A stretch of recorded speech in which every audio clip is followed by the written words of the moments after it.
Hey, how you doing? This is John, and welcome to John's Long Box. We're here after a long hiatus for comic book team up with RJ for the Fourth Age. How you doing, RJ? I'm doing good. Yeah, I'm still on my shift. I'm working 3 to 11, at least until I think it got extended until February. Uh, Ooh, yeah, but today's Veterans Day, so we had a day off. So I asked RJ if you wanted to come back and do a very rare appearance on Comic Book Team Up. I feel really bad, everybody. My channel's dying. Not I'm not making videos like I used to. I got to get back on that. So how you doing, RJ? How's everything? I'm doing good. It was a good day today. I had a nice day off and, went down to the memorial and all that kind of stuff. And, started the day off right and it just kept on getting better. Yeah, I'm in the middle of fulfilling my comics. So Heroic Tales 2 is here. It's on that table right there, sprawled all over, taking over. My whole basement is now a post office. And six boxes all showed up. The guy came and UPS came and stacked them all on my porch. And I took them. They showed up Wednesday. So my wife brought them all in, brought them into the garage. I took them from the garage, put them down the basement. And then Friday, I opened them up and started sorting. And one of the boxes was free frozen chili rellenos and green chili stew from New Mexico. What are the odds that it would show up in the same delivery? So for 2 days, it was thawed in my basement. So the frozen food that I spent all this money on thawed. You can't refreeze it. So it was still chilly. It was still cold. So I had to put it in the fridge. So for the past Friday, so Saturday, Sunday, Monday, Tuesday. So I've been eating nothing but hot chili stew and chili because nothing. I'm a pretty chill guy, but throwing away food drives me nuts. When you grew up as one of 7 kids and your father's a blue collar worker, you know what I mean? And you live with your grandmother, you don't throw away food.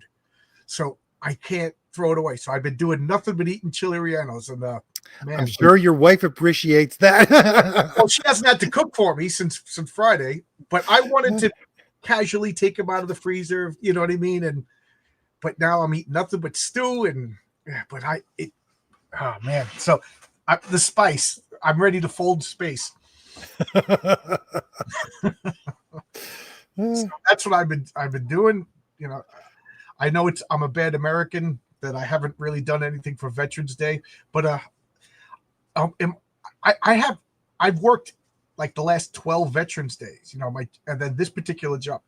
The way it works in my field is each job has like its own little mini contract. There's like the big rules that you can follow, that you have to follow, and then there's small rules like which holidays so they negotiate which. So we negotiated. So I was just planning on going to work. I didn't know till yesterday that I was off. I was going to ask you, John, how is it now living in the communist city state of New York? It's funny because without giving away too much information, I'm in a union, and the big wigs are all pro-Democrat. Doesn't matter, blanket, dyed-in-the-wool Democrats. And now I get my newsletter. We get an email newsletter, and the head of the union calls the new mayor ASM, and it means asshole socialist mayor. Now you mad? Like you've been going lockstep in this direction for 20 years, and now you're mad at the logical next step. Like you've taken 122 steps, but you're mad at the 123rd step. You know what I mean? Like, and I've been the asshole saying this for years. I'm sorry about cursing, RJ, but I've been the guy saying this for years that we're heading in a bad direction. You know what I mean? And I said, we're heading towards socialism. We're heading towards, communism. And now we got a crazy socialist, communist, jihadist. I think the guy is literally a Manchurian candidate. I think he was just picked because he's charismatic, he's good looking, he's a good speaker. And I think he knows he can't do anything. I literally think he's just here to sabotage New York for 4 years. Oh, yeah, because I think it's the laws put on the books in 1971 would concern balancing the budget for New York City. There's nothing he can do. None of the things he says he can do, he's going to do. He's going to be able to do. He won't be able to. Right. And everybody's like, oh, we got Cuomo. We all got like the having rallies for Cuomo. I'm just like, dude, Cuomo was a disaster for New York. You know what I mean? Like, oh, let's elect this Democrat to save us from this Democrat because of the policies of the Democrat Party. I was like, everybody go out and vote for Curtis Sliwa. At the very least, this is a guy who was born in New York. He literally fist fought in the street for New York. I drank beers with the guy, back when I was an apprentice, hanging out in the city after work. He's a New Yorker. He's a blue collar New York. He's not going to do anything bad to New York. So let's vote for this guy. So there you go. I'm just so disappointed. And I got like 3 or 4 years left before I could do the Snake Plissken and escape from New York. So I'm not even joking. I was waiting for the government to reopen so I could apply for ICE. You know what I mean? Like, get your $50,000 signing bonus. $50,000 signing bonus. I still got my 401ks doing really well. You know what I mean? I still qualify for a pension, just not the full pension. I can't collect it till I'm 62. I'll get my Social Security and then go to ICE because they don't need. I mean, they need guys, but they also need guys who are handy with tools. Guys who could build things, stuff like that. So I'll be an electrician for ICE. I also, RJ, you'll appreciate this. Every year I've put in an application to be the electrician in Antarctica. They need. Oh. How cool would that be to be the electrician for an entire continent? All I can think of is you working on the generator for the thing. Remember? Yeah. Can we fix the generator? It's gone, McCready. All I can think of is that I'll end up being what's his name? Wilfred Brimley. I'll be locked in the shed. Oh yeah. I want to come out now. I want to come back inside. I'll be good. But talk about pressure. You mess up and people die. Oh yeah. You know what I mean? So this, I can handle the solitude because they got Starlink now, so I can still do my shows and stuff like that. I can still write comic book scripts. But like the thing that I think would the pressure of like, if I'm, right now, there's a lot of pressure. I'm doing high voltage stuff at the airport, but I got a partner and I got a guy, the foreman comes and checks. And then there's a guy above the foreman who comes in and check. And then the port authority, you know what I mean? So there's all these filters but you know what I mean? So it's not like I mess up all the time, but it's just good to know that there's checks and balances. You go to Antarctica and you're doing the heat tracing and you wake up and there's like 18 feet of snow inside the, the living quarters. You know what I mean? They ain't coming. There's no port authority guy. John, Tony wants to know, how long were you alone with that dog? Hey, Tony, you'll be happy to know I finished off all my chili rellenos. It was good. I got red chili sauce. I got green chili sauce. And like an idiot, I let it all thaw. So I had to eat it all. So that's what I've been eating since Friday. So don't come near me, anybody. Curtis Sliwa. Don't light any matches near him either. Yeah. Don't. Yeah. My wife's not coming downstairs for a reason. Curtis Sliwa and the Guardian Angels were street level heroes. They would have fought alongside the Sons of the Tiger. Yeah, absolutely. Like I said, Curtis Sliwa, he may not be a polished politician, but in my book, that's a good thing. But he's not going to do anything bad for New York. He loves the city. He grew up in the city. His roots are in the city. I don't know if he has kids, but his family's in the city. He literally put himself in harm's way for this city. That, to me, they should be blue collar guys working every level of politics. I'm tired of all these lifelong politicians. Tony says the dynamic duo is back again. Yep. I feel kind of shy, like I'm with an old girlfriend. Turn around while I undress, RJ. I'm shy again. Ben Sabar says, good evening, everybody. How are you doing, Ben? Zach Dan, I hope you're all having a blessed Veterans Day. Yes, we are. This is a good day. Being a little bit too lazy on this day. So I have a bunch of questions to ask you. I'll start with this. So when I drive to work, I got an hour to work and an hour home. And one of the things I do is I watch videos on YouTube, and I just blocked and unsubbed to all these people who just do nothing but Comicsgate drama. So I have no idea what's going on in Comicsgate. And then in the vacuum, all this other stuff is coming up because I'm doing a story with RJ. I'm doing a story with Renzo about the biography of Saint Nicholas of Myra. And I'm telling his life story, but it's being told through Odin, and Odin is trying to escape the Ragnarok cycle. So that's the elevator pitch of the story. So one of the things I was researching is early Christianity at the time of, this is the time of the Council of Nicaea, and they were talking about stamping out the heresies. So I've been looking up all the heresies. So now my YouTube is just filled with Gnosticism, Arianism, Pelagianism. So I've been reading up on all that stuff.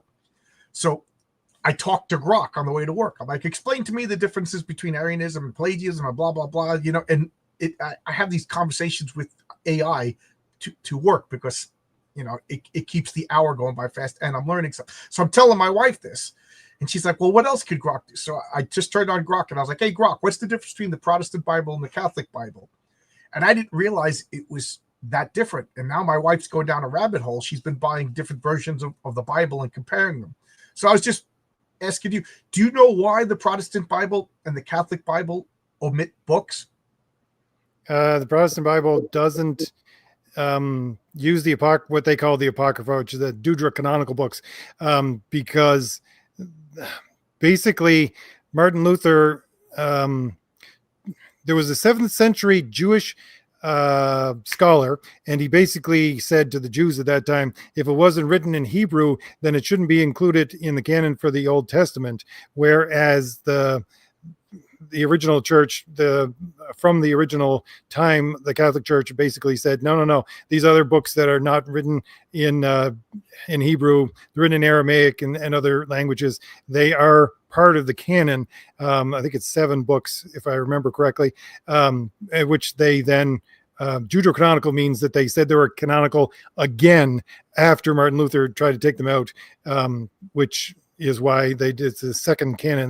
They said, yes, these are canonical, even though they weren't written in Hebrew, which is ridiculous. Why would you listen to a 7th century Jewish scholar when you're trying to go back to the early church? Doesn't make any sense, right? So that's why they have less books in the Protestant Bible. He also wanted to take out the letters of St. James, but his friends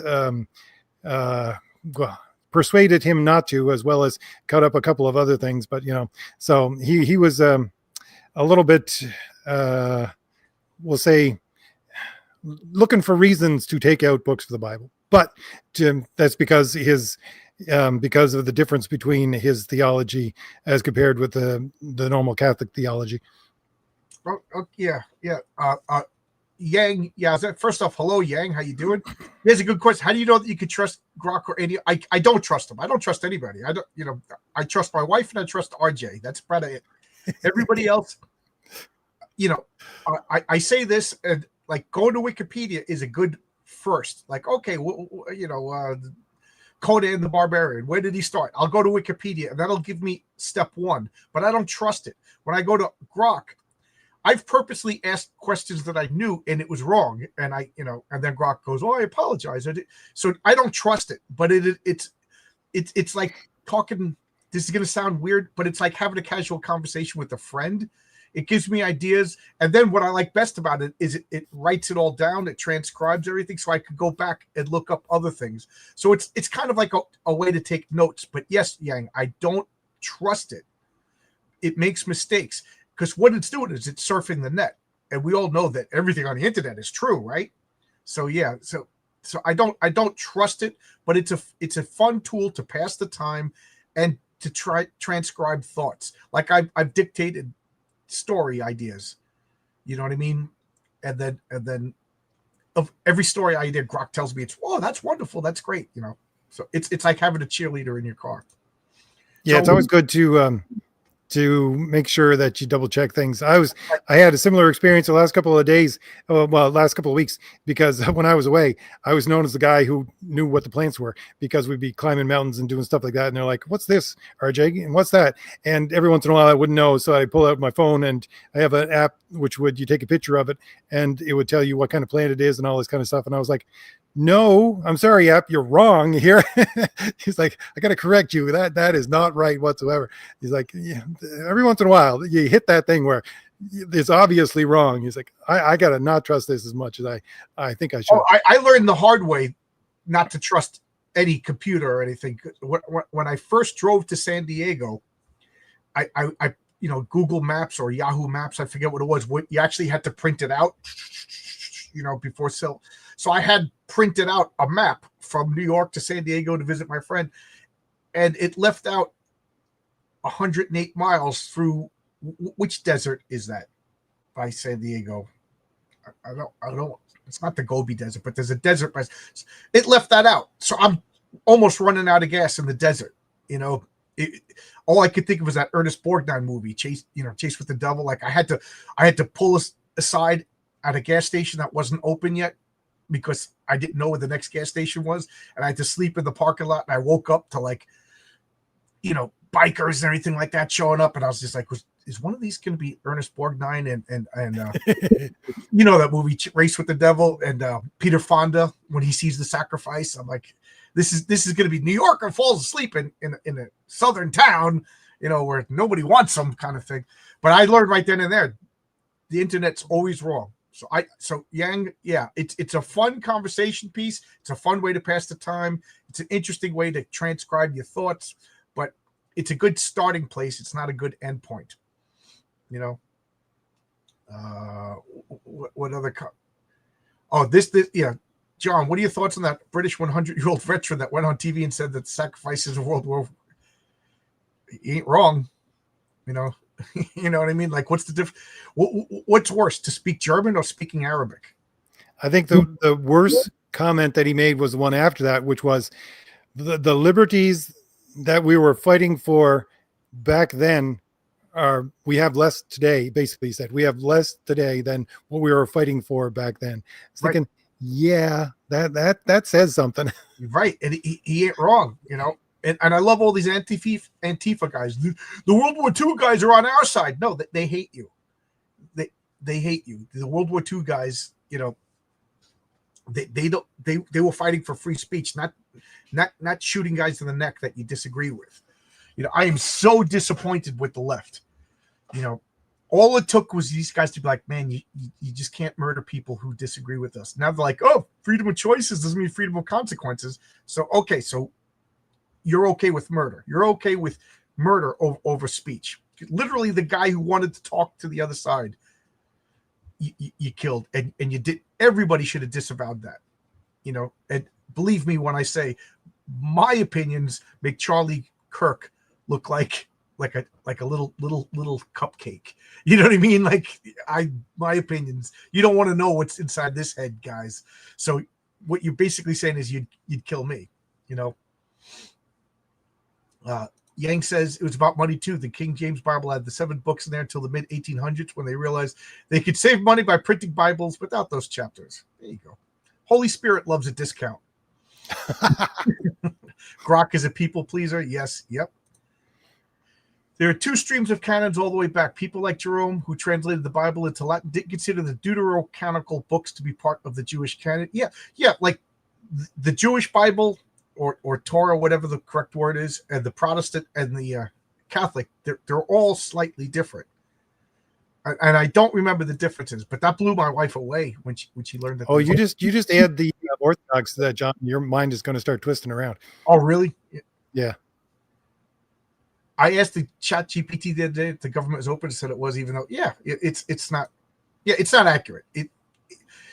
Like I said, talking to Grok is like talking to your buddy. You know what I mean? You don't trust what your buddy has to say intrinsically. That just gave me a good idea, John.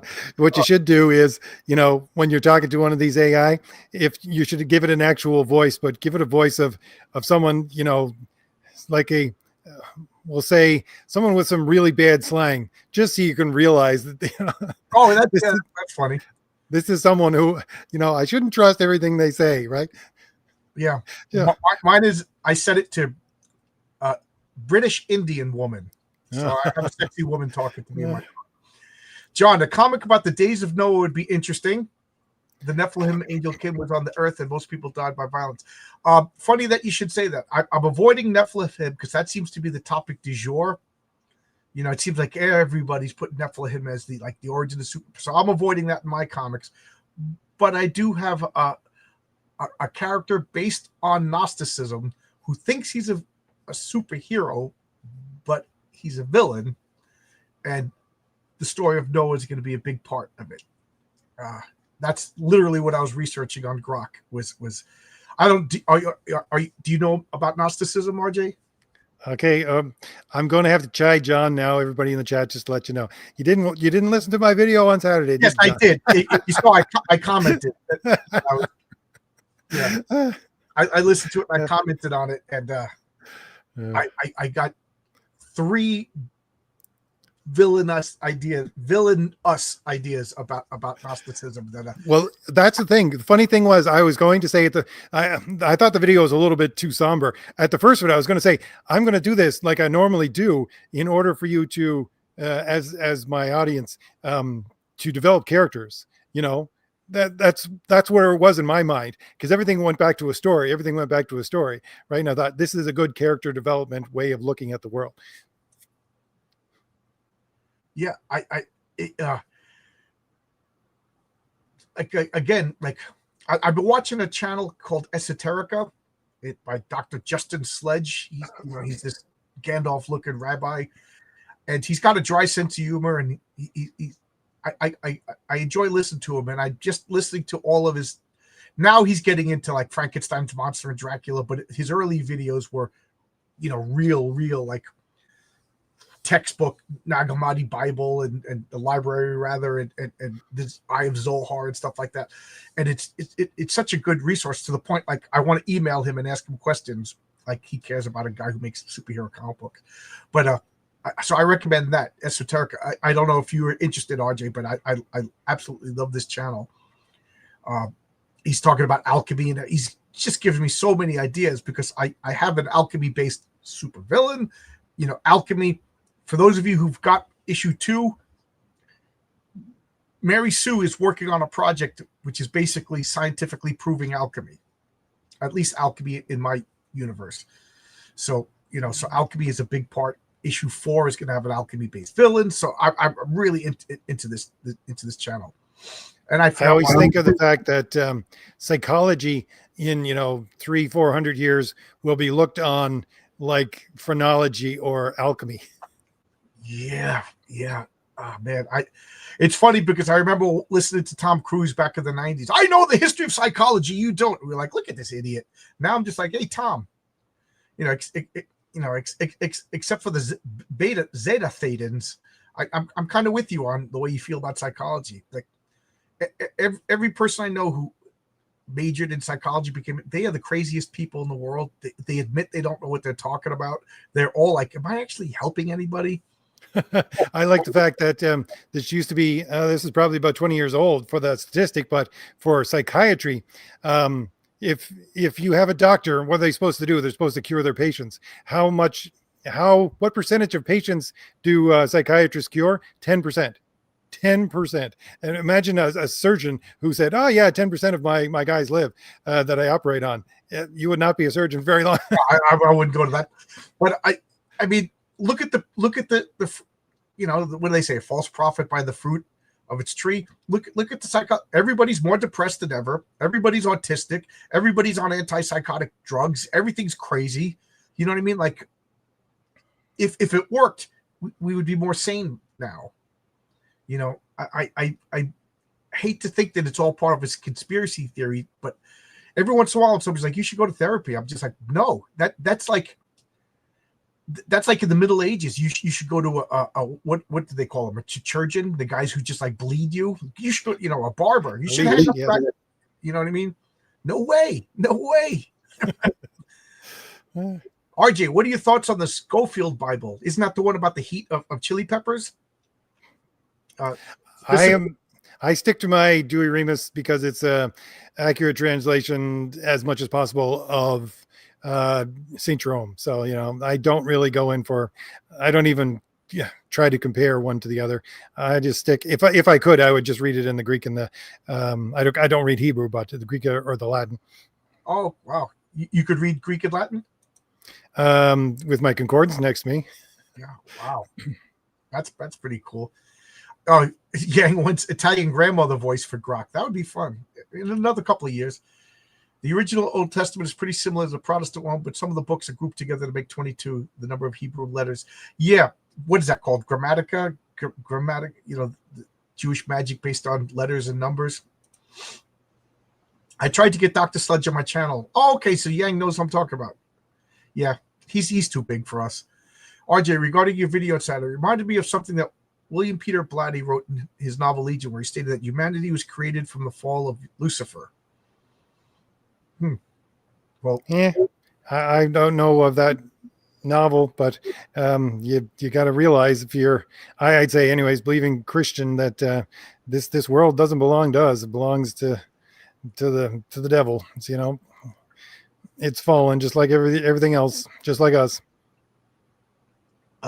There are a lot of Gnostic offshoots with some of the overlapping ideas of secret knowledge, radical idealism, dualism that considers physical matters to be bad. Yeah, in a nutshell, Gnosticism believes that there is God, and God exists in the pleroma. And I picture this like amniotic fluid, and the pleroma is just created because God cannot be contained, and this essence just like seeps out of him, and then because of God is perfect, other emanations come out. His wisdom is Sophia, and his divinity is whatever, and they all have these weird names. And then one of them, Sophia, she messed up and created this archon called the Demiurge, and the Demiurge created Earth. So not God. So first there was God, then there was Sophia, then there was the Demiurge, and the Demiurge created Earth. But since he wasn't God, it's imperfect. And it basically, every time somebody's born, it's like a spirit that's trapped in something imperfect. And then Sophia basically became a flawed mortal and walks the earth, blah, blah, blah, blah, blah, blah. So my character, he wants to destroy the earth because it's just a trap. He thinks he's doing the right thing.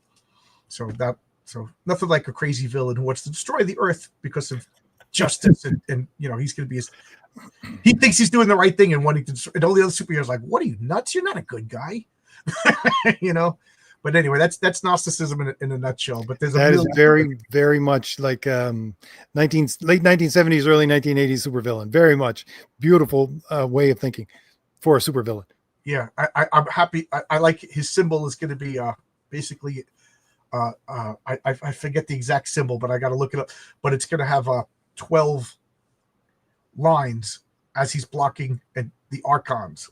You know what I mean? Because there's 12 archons that control everything. So, I know I'm big into the symbols of the superhero and stuff like that. So,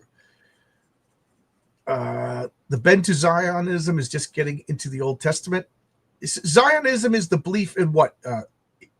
Israel or greater Israel. I don't exactly know what Zionism means. Like, it's a word I hear all the time, and some people love it, some people hate it, but I have no opinion because I don't exactly know what it means. It doesn't need to be a conspiracy, just a grift. So, RJ, do you know what Zionism means? I couldn't define it enough to really give you any new information. Well, that's what Grok is for. What does Zionism mean? See if anybody agrees. But oh man, I just got real hungry all of a sudden, and I'm out of chili relleno, so I gotta eat. So I don't know. This is interesting. So you just went on a trip to Europe. Did you see anything cool? Anything interesting? Well, I went on a religious pilgrimage, so we pretty much focused on one area and did some mountain climbing and basically, well, I went to Medjugorje. If anybody knows where that's Bosnia Herzegovina. I went through Croatia and parts of Germany to get there and stuff like that. But yeah, mostly spent the time in the one small town. But you climb up and down the mountains where Mary appeared and all these kinds of things. So, it is it's an experience, and I was there for about 10 days in that town. So, did you wear a hair shirt and grow a beard? No. I had my work cut out for me though, because I still had to work while I was away. So good thing I had good internet in the place where I was staying. And I could not, for the life of me, get back on track because it's 4 hours difference, right? It was just brutal trying to, like, I was up for half the night and then trying to do, like, I'd start my work at 10 o'clock at night because that'd be 5 o'clock here. Anyways, so it was awful. Did you go to like a monastery or anything?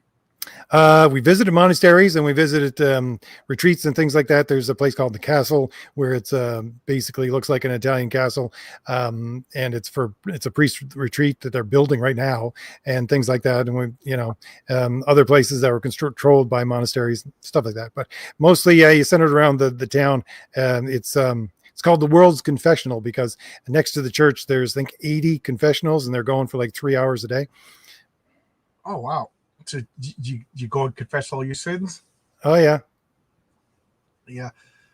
That's and you traveled with the priest, right? You said? Oh yeah. Well, there was a group, but he's the one, he basically, I went to go visit him during the summer. He's like, yeah, they want me to go and do this thing to be their the spiritual leader for this. And I thought, okay, sounds good. And well, I was like, I thought to myself, I wish I could go on that because that was before when my father was ill, but my father has passed away since then. And after he went, I contacted my friend and I said, can I go with you? And he's like, yeah, I just got to sign up. So, we went and had a good time. Actually, him and I were joined at the hip for a lot of the things. And we just sat there and laughed because it's like you and me talking. This guy, we were just making fun of so many things, and he's not politically correct whatsoever. Yeah.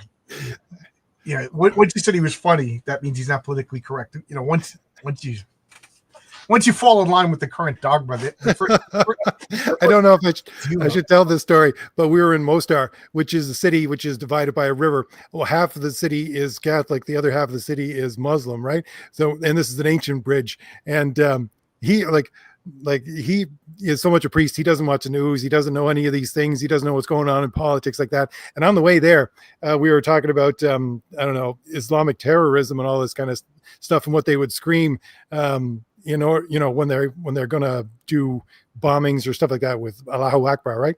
And so you got this priest and we're walking across this bridge, this ancient bridge, and it was just packed with people. And we're trying to get from one side to the other, from the Muslim side to the Christian side. And he just looks at me and goes, I got this huge big pack on my back right now. If I screamed Allahu Akbar right now, do you think I'd clear the bridge so we could get across?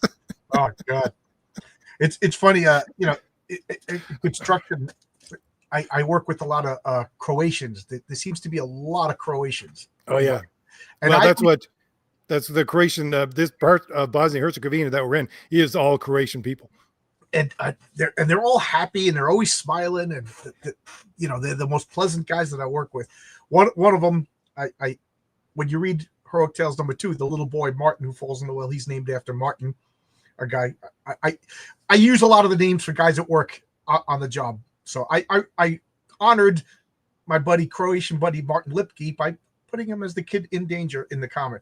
But every once in a while I'll mess up and I'll call him Serbian, and they don't like that. No, definitely not. All the time, big, gregarious, happy Martin. Listen. Like the first time I did it, he goes, "No, you don't do that." By the third time I messed up, he's like, "You doing it on purpose." He was getting. There's a couple of iron workers, and iron workers are the barbarians of the electricians. We're the wizards. The carpenters are just like the general fighters, but the iron workers are the barbarians. You know what I mean? Of the job. These guys are just, and a lot of them are Croatian. And if you call them Serbians or Bosnians by accident, like literally, they're holding them back. I'm like, I'm sorry. They don't like to be called Muslims or whatever. No. And I'm with you. Like I was always told by other people that, Eastern Europeans are a little bit rough around the edges, but everybody I met was either really nice from the get-go, or you just have to scratch the surface and that gruffness comes straight off, and they're the nicest people you ever met. I think it's like New York, like a lot of like old New York, the New York that I grew up in. They always say it is one of the friendliest cities in the world, but the thing is, we don't have time for nonsense. We're in a hurry. Everything's expensive. Time is money. But when push comes to shove, New Yorkers are helpful. I think the European or Eastern European, I think they still have that, like a little fear of the outside world. They come from a smaller world, but once you get pushed past the surface, that they're just genuine and happy. And I think like they're instantly friends, and they're instantly mad, and they're instantly happy.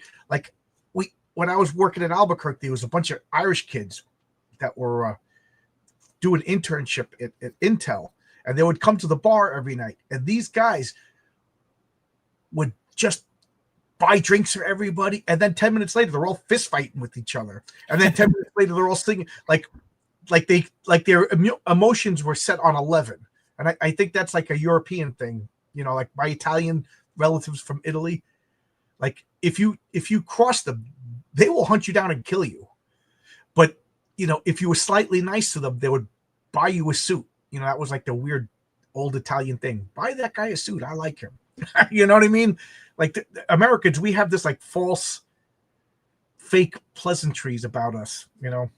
So I don't know. Yeah, when I was there, I stopped. There's a row of like shops that are touristy kind of things. And I stopped in this guy's shop, and he looked a little rough around the edges, and he was doing statues and things like that, and he do carvings. Anyways, so I went into his shop and I started to talk to him a little bit because I was the only one there. He was almost closing up, and we ended up talking for like half an hour, 45 minutes, telling stories about fishing. He told me stories about when he was in the Civil War, all these kinds of things, right? I was telling him about my brother who's a soldier, like this random guy, don't know his name. We're just talking for 45 minutes about, things that come up. Yeah. I like that. I'm a people person. I like to talk to people. So, I you know me, like I'll talk at work and I'm like, oh, you're from Croatia. Tell me about Croatia. Next thing you know, they're drawing on the wall, drawing maps, and it's a lot of fun. I like talking to people. If you want to write stories, you got to talk to people. You got to get out of your basement, stop streaming 6-7 hours a day, and actually talk with people. Otherwise, your stories are written by a guy who streams all day long. So Zach 10 says Zion is another name for Jerusalem. Okay, it's a modest claim that the Jews should have Jerusalem and at least some of the promised land. So that's what Zionism is. Yeah, I thought it was something like that. So what I thought it was basically what he's telling me. RJ, do you believe the Earth is billions of years old, the old Earth model, or thousands of years, the young Earth theory? I have my own theory on the entire thing. Here's my theory on I'll give you my 2 cents and my theory on the entire thing. Okay, so I would say everybody looks at it the wrong way. You're looking at God, who is outside of time, and they think when they talk about creation, you're thinking about something linear. You don't have to think about it in a linear terms at all. Let's say, okay, God created, the Garden of Eden, and it was so many thousands of years old. God can create in two directions at the same time. Everybody else always thinks it's like a shoelace. They did this in Philosophy 101. Take a shoelace and put it down on the desk, and it says you start here at the beginning of time and then go up the shoelace until the end of time, right? And God is outside of time looking at this and watching it go. And I'm thinking to myself, no. God can plop himself right down in the middle, say I'm going to create from here and go from both ways, forward and backward at the same time. So I think it's a moot point. Okay, it's funny because I've been reading this. I read and reread the Silmarillion, and one of the things the Tolkien scholars disagree with is the timeline. There's the time in Ammon, and there's the time before Arda, and then there's the time of the trees. These are all different times. So like a year of the trees is not a year. A year in Ammon is not the same as the year of the tree, and the year before Arda, a year could have been a billion years. And I look at that when God created the earth in 7 days. Well, what does that mean to God? You know what I mean? Like, how is there a day before the sun and moon and stuff like that? So these are just figuratively, and to me, it's like I think carbon dating has flaws, but I do think dinosaurs lived 65 million years ago, things like that. But like to put it down to an exact schedule of God it's impossible and almost like a waste of time is the way I look at it. But I think the earth is billions of years old. But like you said, if God's all powerful and you believe in the Catholic, Protestant, Jewish God, why not? He could create something from the 50-yard line and extend back to the Dallas side and into the New York Jets side. Why not? Right? I'm actually. Yeah, it's funny that you're rereading the Silmarillion. I'm reading the Return of the King now. I'm at the end of the third book, about 4 chapters in, and then I'm going to start reading the Silmarillion again. So I want to get my timeline down for that as well. Yeah, I just love all of the nitpicky little details and the genealogies. And my friend stopped reading it. He's like, I couldn't take it. I'm like, no, that's the kind of stuff I love. All the and it's funny because like somebody said something about the rings of power, and they showed this Asian woman. And so I just said, look at her. She's one of the chieftains. I go, oh really? What house is she in? And the guy just said racist. He knew exactly what I was talking about. Like all the humans are descended from 3 houses. One of the houses has black hair, one of the houses has brown hair, and the other house has blonde hair. You know what I mean? Which one of these houses allow for an Asian woman? And every once in a while you get a redhead. No offense to you gingers, I love redheads. You guys don't deserve any of the hate that you guys are getting.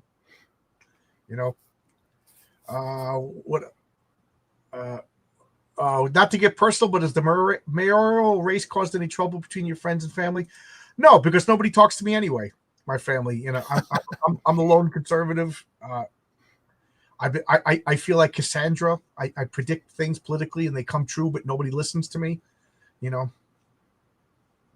So, it's the same. And the ones that do talk to me don't want to ever talk politics. I get more in trouble at work than anything else. One of the stewards was just like, "Why aren't you voting?" I said, "Dude, I'm not voting Democrats. Democrats have always been the bad guys." I said, since the Civil War, you guys have been. Oh, the party switched. I said, oh, really? When? So FDR is really a Republican? No. So after FDR, so Kennedy? No. So when did they switch? And then he just goes asshole and walks away because he knows, So not family. Family, I don't get in trouble with family. I get in trouble with work, which is probably stupider. As for creation, I don't mind multiple plausible models. Do you guys read the later novels of Lay of Luthien and The Fall of Gondolin? Yeah, I started reading The Fall of Gondolin, and something made me put it down, and then I forgot that I was reading it. So you just reminded me. I haven't got to those yet, but I was reading the unfinished tales, and I put those down and to reread the 3 Lord of the Rings. Yeah, I think you should read Unfinished Tales last. Because that fills you in on, like, I don't think you'd appreciate it. No, but I understood, like, with Breen and all that stuff we're talking about. Is it in Return of the King? Oh, I think it's in the later chapters of the 2 Towers where they're talking about Breen and all that kind of stuff.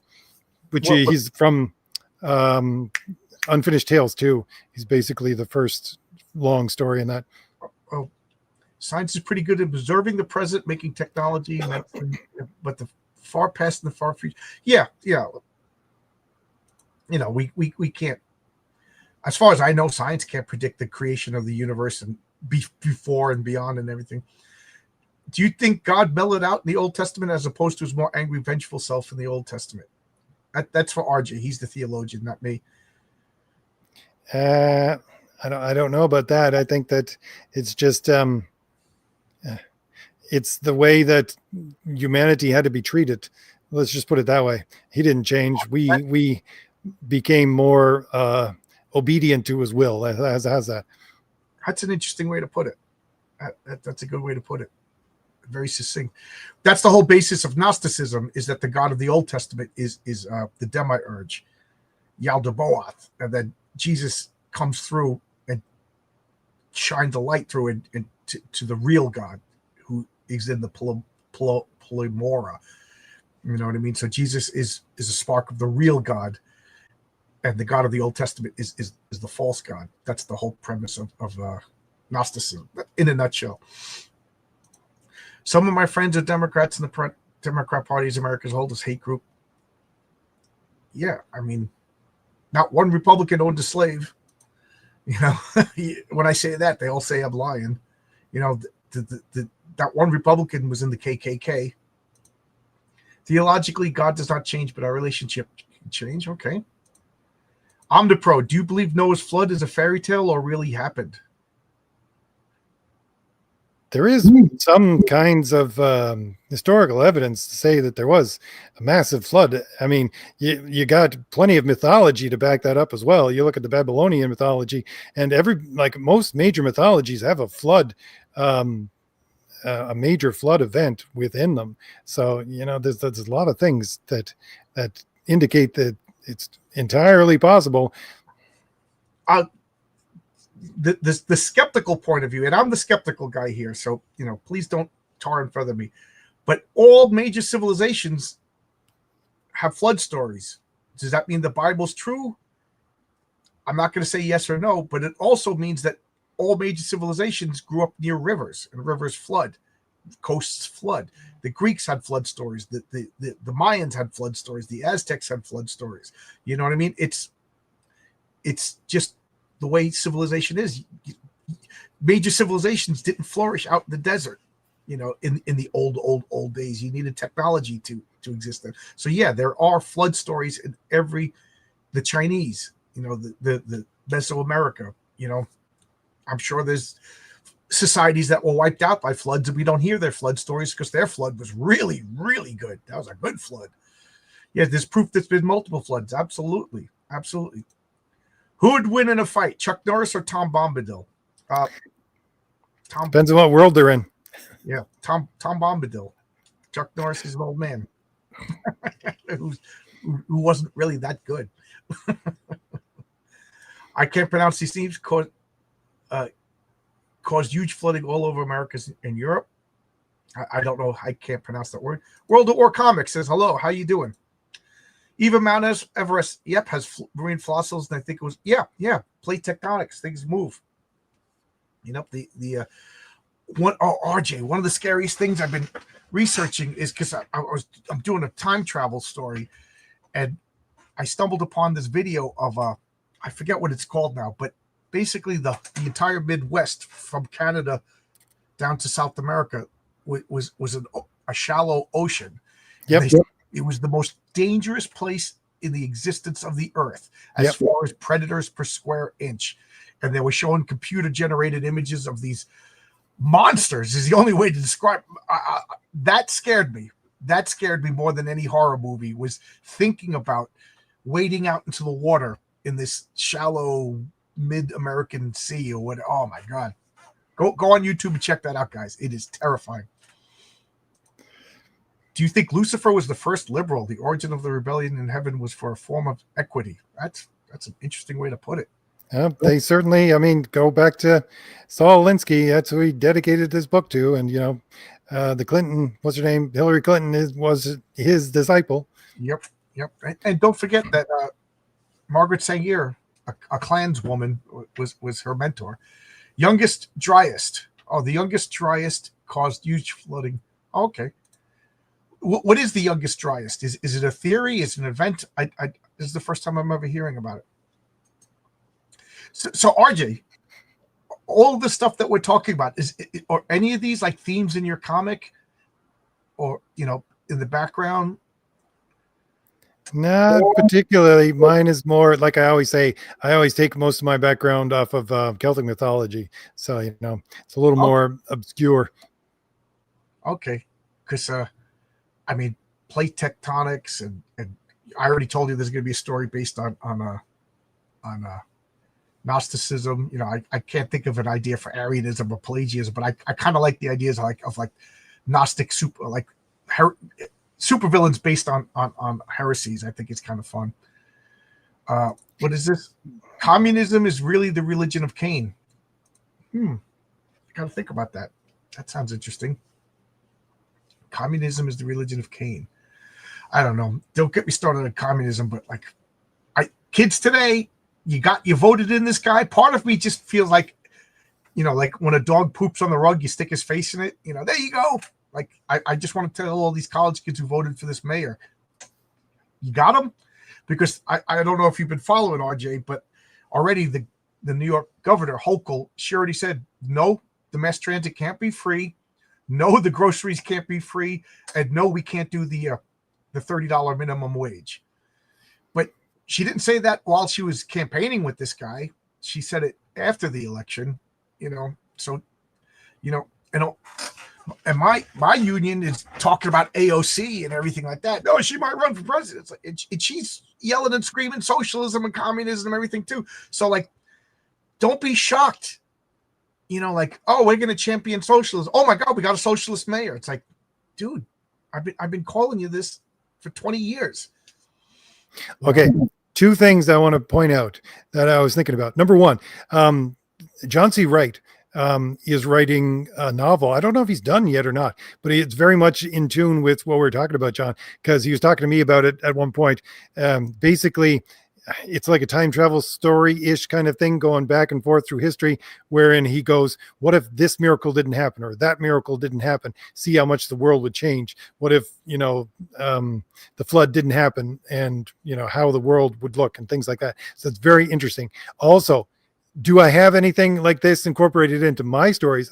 Now that I think about it, yes, because the fact that the whole Crom the Destroyer, I base it on the Conan mythology at the end of the Hyborian Age. With the end of the Hyborian Age is supposed to be, I combined it with fire and ice, because the end of the Hyborian Age was supposed to be an ice age, and then it goes into our ancient times.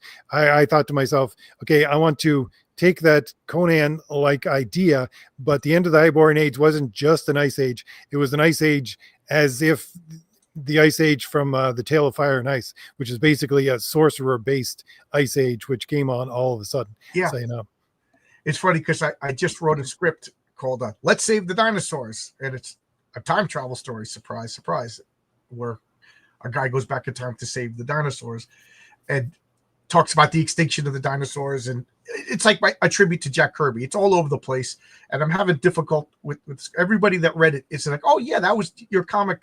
It should be called Info Dump the Comic. So I was talking with Chuck Dixon, and he's like, yeah, send me the script. So Chuck Dixon, who knows? I haven't heard from him in 4 days. Maybe it's that bad, but whatever. But yeah, one of the things is a superheroic event killed the dinosaurs, and we now think of it as a geological event, because why would we think of it as anything else?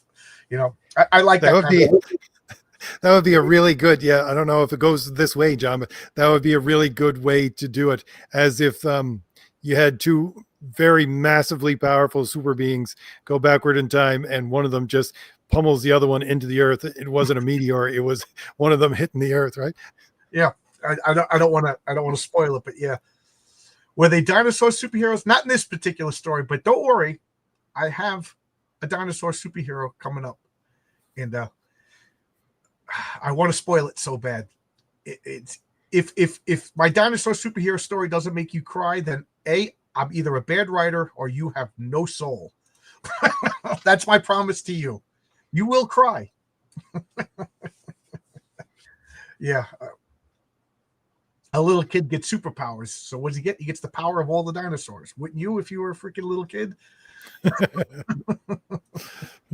I think the embrace of young people for communism, the fact that people in charge mangle the American dream. Yeah, I think we're on a bad path. And I also think that when you talk to kids about communism, they don't understand communism. They are told like essentially a lie of communism. They think, oh, there's no bosses, everything's shared, but they're never told that they have to give up their individuality. Like so many times people just like, oh, when communism comes, I'm just going to write poetry on the beach. And it's like, what? other people are going to work for you. You don't get to decide what you do. You surrender your individuality. The people decide what you do. And the people aren't going to decide that you get to write poetry on the beach. Because the people would be like, if I don't get to write poetry on the beach, you don't get to write. It's going to be amazing how many people are going to be working in the field or digging in the mines. You know what I mean? Because this is why people really need to learn their history. There's a guy. It was right after the Communist Revolution, USSR was created, and he decided he was American, and he had kept a journal, and he wanted to go live there because he thought, oh, this is great. This is where society should be headed. And so he moved to the USSR, and he was a steel worker, and his entire journal, when you read the entire thing, and I think someone has read it and put it on YouTube, but it's just like wearing this guy down over and over and over and over again until he's just a shell of himself. Yeah. I told my communism story about my coworker Boris. It's a real harsh story. I don't want to tell it now because I try to monitor my language when you're here, but there's no way to tell that story without really being graphic. But basically, the bottom line, Boris, who lived through the Soviet era, came to the United States in the late 80s. His conclusion is communism turns your mother into a whore. And when he gave that speech, everybody at work was just, you could have heard a pin drop on a construction site. This was a guy that never talked. And then, of course, the young apprentices are talking about communism, and he just stood up and lectured everybody about his personal experiences, why he fled the Soviet Union and everything. And the bottom line is communism turns your mother into a whore, and then he was like, okay, lunch is over. And he got up and he went to work. I want to put that story into a comic book someday, but you could only imagine the details that comes to that conclusion. And you got when the guy won the mayoral race, you had one of those Twitch streamers, the guy who shocks his dog, right, talking about the unfortunate demise of the USSR. He's talking about. I'm thinking somebody needs to slap you. Right, and he just got detained in China like yesterday. He's in China streaming, and the Chinese government came up and because he was filming from Tiananmen Square, so they, yay, your ideology just arrested you. I don't know. These people, these kids who like communism, it's just like you need to understand, like if I'm going to get a house and I'm going to get food, I'm not waking up at 4:00 in the morning working outside in February on the George Washington Bridge when I could do something else that's less strenuous, and they're like, oh, yeah, but somebody's going to want to. I'm like, do you? I always say that. Do you want to? What do you want to do? I always think of it this way, for the first, 18, 20 years of my life, because of the Soviet Union and of communism, I just thoroughly expected the world to end one day in a blinding nuclear flash. Yeah. Like everything gone. Yeah. I remember vividly 6th grade walking home from Catholic school in my plaid jacket and tie, and me and my friend Joe had just cut through the park, and I looked up and he goes, and he's just looking at me. Me and Joe were both like daydreamers and everything. I like talking to him. And he goes, what are you looking at? Like he knew I was imagining stuff. I go, the nuclear cloud of the end of the world. And then we both just looked up, and he was just like, yeah, and we were just like daydreaming, like it's all over. We got minutes, you know what I mean? But that's the way even 6th graders thought in the early 80s, like, Stop the Day After and all those movies, nuclear war at any minute, the Reagan years. It was just something even little kids had with them at any given moment is the bomb is going to drop, and then I guess we gave up a whole generation of people without this existential threat. I guess that's why people of my age group, and I assume you're my age group, we have this cynical, you can't hurt my feelings kind of thing. Like at any moment I thought the world was going to end, and you're calling me a faggot is going to hurt my feelings. You know what I mean? That's why I live in the back of the woods. It's like I always, when I was growing up, I thought to myself, I got to learn how to do basic things in case the world gets destroyed back into the Stone Age, right? And that's why I live in the back of the woods now. And I was just talking to somebody the other day. They're like, you know, you wouldn't do good. They were talking to me saying you wouldn't do good if things started to collapse and everybody had to go back to like the 1950s, but you would do good if everybody had to go back to the Stone Age, because, you know, I'm always out with an axe in my hand or a bill hook, you know, cutting down trees or things like that. Right. It's like, I'm a woodsman half of my day. Yeah. I fully admit if I shot a deer, I would be like, what's the next step, guys? I killed this animal. You know, how do I turn it into hamburgers? You know, or I'd starve to death in a wheat field. But, you know, I'd like to think I have enough skills. You know, I told you my neck was broken. I'm out with my chainsaw cutting down wood with the broken neck. Like, I think I'll survive. You know, we went and got a solar powered generator. You know, my wife now, she went every once in a while. We order MREs. You know, they're supposed to last something like 10 years, 12 years. So we got survival stuff. We got the guns, we got the chainsaws, we got the survival. But ultimately it's New York. So it's like there's a lot of competition, you know, but when I retire, RJ, you might have a weirdo moving next door to you with a big comic book. You keep saying there's big empty mansion houses by you? Yep, there are actually.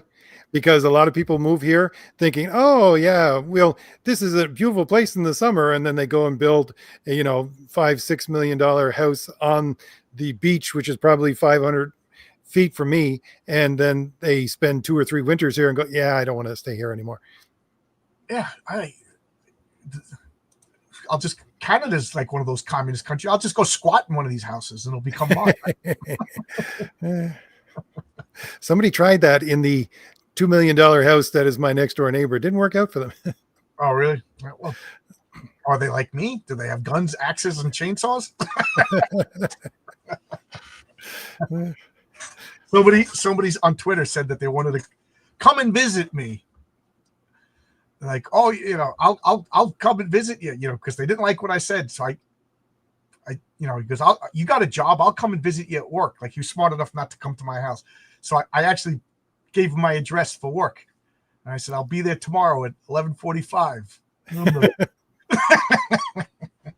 Because I can't wait.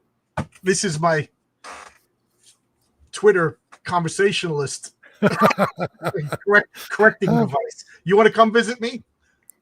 Talk to me, owner. I thought you'd do the Rorschach and put him in a puddle. You know, so I just think it's funny. You know, I'm not Eric July. When you come and get my face, there's, and like I said, out of all of these Twitter guys, I got to 3 fist fights on the subway in the last year alone. So, you know, come on down. And the oldest guy was 35. I'm pretty proud of myself. Yeah. Well, my father was, yeah, I do agree. There's problems in America, like the affordability of houses. Like I didn't think of it, but somebody's been pointing out to me this whole cash for clunkers, the Obama scheme. All it did was get rid of affordable cars. You know, when I wrecked my car, I'm the kind of guy that'll buy a car, keep it going for 20 years. I don't care about cars.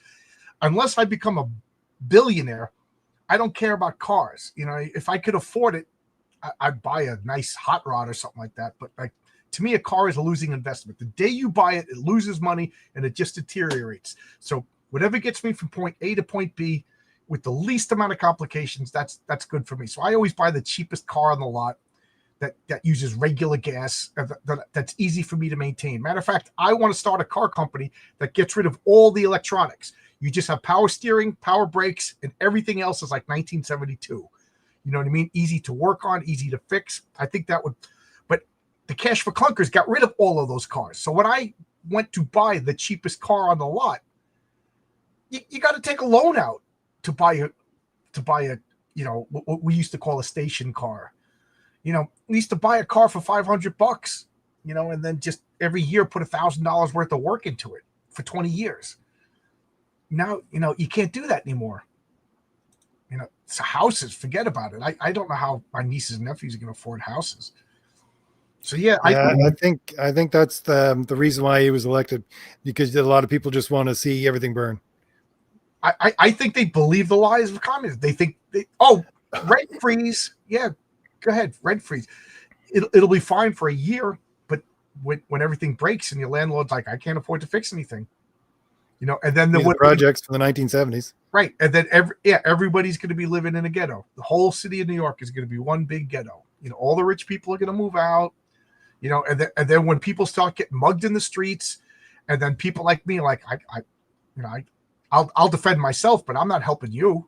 I'm not going to jail for you. You voted for this, And then I retire, and then all of the guys from my generation, all my buddies are in Florida, And then they imported people like the mayor. 7 years ago he came from Uganda. This guy's not an American. He doesn't have American values. He doesn't have an American experience. It really is a mistake to let anybody who wasn't born in America have any office. There's a couple of things I would change, added to the amendment. To hold any office, you have to be born here. You have to show ID to vote. You have to pay taxes to vote. If you don't pay taxes, you don't get to sit on Snap and vote for more benefits from yourself.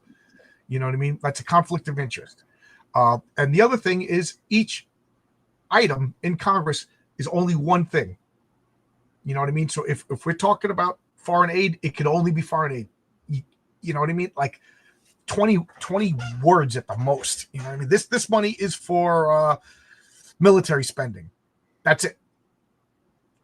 Each bill is one item, and that's it. What does Zach 10 say? Or to let them vote? Oh yeah, ID to vote. Yeah, absolutely. Now, my wife we were talking about Canada the other day.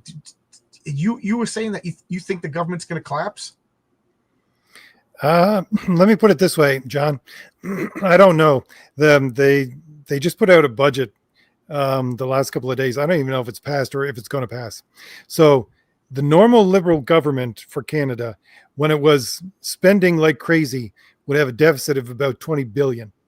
This new Liberal government is putting out a proposed budget with a $70 billion deficit, and basically saying, oh, we'll see results in the next 30 to 50 years for this spending. I'm going, this is the end of Canada. I swear, if this passes and they spend that much money, you can just kiss the country goodbye. Wow, $70 billion is a walk in the park for America, but 70 billion is Canada. I also read that Canada increased its population by 35% in the past 10 years. Yep. With the immigration, it's ridiculous. But the thing is, they all go to the central places. See, I'm out in the outskirts of the middle of nowhere. I barely see any of these people, right? And but yeah, like Ottawa or most of Ontario, places like that, it's just like I have to deal with for my work. I deal with Chicago, I deal with Ontario, I deal with a lot of different places over North America, and just the people coming and going, doing secretary work. They're all Indian or Pakistani or stuff like that. And I got to teach them how to have to speak English, let alone what they're doing. And it's like, this is not my job. It's not my job to teach you how to do your job. Okay. I'm a subcontractor of your company. Learn to do your job first. And if you can't do it when you sit down in the chair the first time, I don't know why in the hell they're going to hire you to begin with. Yeah. I believe that we shouldn't have any foreign visa workers until the unemployment gets down to zero. If the unemployment rate is not zero, we don't need foreign workers. And I'm also of the opinion, like, get rid of, you want 42 million Americans are on SNAP. Get rid of that. I'm sorry. One of the basic tenets of life is you got to feed yourself. Yep. And, and I was just arguing. What was that? I was just arguing with somebody the other day, and they're like, you don't know my story. I said, how much do you weigh? And they're like, what? This was Twitter. I said, how much do you weigh? I'm like, what does that have to do with it? I said, tell me. I said, you don't want to tell me because you're fat. That's why, I don't want to listen to any person on government benefits that's fat. You shouldn't be able to get fat on welfare. So you're not starving to death. Being fat is not a debilitating illness. That's a choice. Lose some weight. And then they're like, yeah, but my mother has diabetes. Is your mother fat? Does your mother weigh 130 pounds? If your mother weighed 130 pounds, would she be diabetic? Then I don't want to hear about it. You know what I mean? Is she 120 pounds and diabetic? Okay, there's a problem there. But when your mother's 272 pounds and she's diabetic, I don't want to pay for that. She ate so much that now she's got diabetes and now I got to pay for that. And then you got to go to the doctor and get health care. I don't want to pay for that. How about you lose weight? And sorry, Mom, but go off and get a job at a call center. Yeah, the equivalent of that here is the fact that we got I think the place where I live now has 10% unemployment, but still they're shipping in Mexicans to do the farm work. I'm thinking to myself, no, and it's because most people don't want to do farm work. I'm going, I grew up doing farm work. I'm sorry, I put myself through university doing farm work. Get off your lazy butt. Just because you don't want to do it doesn't mean you get to sit home and collect I don't want unemployment. to do it either. It's hard work, but I will do it if I have to. But let's face it, we don't have to do it now because we're sitting home, we're watching play video games. You know what I mean? But it's soft times are creating, weak men. You know what I mean? I always thought to myself, if my entire business fails, I can go back to the farm and work. I don't care what age I am. I've seen guys working on the farms who are probably 60, 70 years old doing day labor. I can go back to the farm and work if that's the absolute minimum and I got nothing else and I got to provide for my family. That's what I'm going to do. Yeah. I work with a guy who he has anxiety. I tell you, man, I'm sorry. But when you tell me you have anxiety, I judge you and I judge you harshly. I don't want to hear about it. This guy has anxiety. So he would miss 2 or 3 days of work a week, because he was so anxiety. And the foreman's like, oh, man, he's got anxiety. And I was like, oh, yeah. But when he does come to work, he was hanging out at his barbershop. He went on Tinder and picked up a chick. He's banging strange chicks. He's going to the nightclub. I go, it's really funny how his anxiety stops him from doing the things that he doesn't want to do, but it never stops him from doing the things that he wants to do. I said, this isn't anxiety. This is an excuse, and you're falling for it. And it's funny because you could see the foreman all of a sudden changed. You know what I mean? And I was the asshole that was just like, the guy's like, you coming to work or you're fired. I don't want to hear about your anxiety anymore. And I was like, yeah, I'm not asshole because anxiety. And then another person, I can't work. I have PTSD. I was like, oh yeah, what war were you in? Quiet. I'm like, what war were you in? And like, I said, you don't have. I said, I don't care about your PTSD. I know a woman who was literally abducted and abused for weeks, and she runs businesses. She does everything. I know guys that were in wars that shake, and I work with them on construction sites. And every time the pile driver goes, you could see them. They deal with it, And at the risk of sounding weird, but it took me a long time to get back to driving after my car accident. And I'll say this: when it starts to get dark, I panic. And I could feel it coming when I'm driving. I'm like, oh, I have to turn off my music. I have to calm down, and I'm like, so do I have PSTD? I'll never say that out loud, but maybe, you know what I mean? We deal with it. We go to work. So I get to collect benefits. You know what I mean? Get your ass to work. Do you have no legs? Are you schizophrenic? That's the people that, we live in a civil society. We should take care of the people who can't take care of themselves. But I don't want to hear that you have anxiety. You're 270 pounds and you're diabetic. Knock it off. That's we're just gonna whatever the word is, exacerbate that. It's not that people don't want to do farm work. Employers only want to pay $4 a day, which citizens don't want to do. Yes, I totally agree. But you get rid of the Mexicans who were willing to work like that, and the free market will balance itself out. Plus, farm work should be college kids. They work all day long. They all live in the barn and they hit on the farm girls, and you know what I mean? And do it like a summer camp movie, and then they go back to work. You know what I mean? High school kids wanting to make money. Like I worked with this kid James. I was friends with this kid James in high school. He would go up to Alaska to work on the fishing boats, you know, and this was the 80s, and he would come back with like $17,000 cash in his pocket because he lived on. And we were like, oh man. And he would talk about, yeah, guys would get pulled into the nets and die and blah blah blah, you know, like crab fishing, like that TV show. And that was something that we were like considering doing as high school kids, you know. Hard work. Just a side note on the whole farm thing. When I worked on a farm, it was you got paid per job. It wasn't per hour. It was per job. So you worked faster, you worked harder because you get more. That's the way it worked. Okay. I never legit worked on the farm, so I don't know. You know, Americans will work for low pay, but greedy employers will elite. Yes. Get rid of I totally agree with you. Get rid of those employers.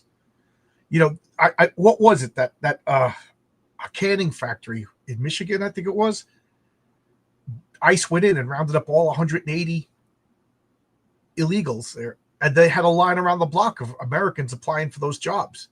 You know, the only thing that bothered me was, why didn't the owner of that company get charged? You know what I mean? Like, you know, but that was 180. You know, what we got? 20 million, 40 million. I don't even know how many million people. Just imagine you know. I say this at work, like the purpose of a union is to control the workforce.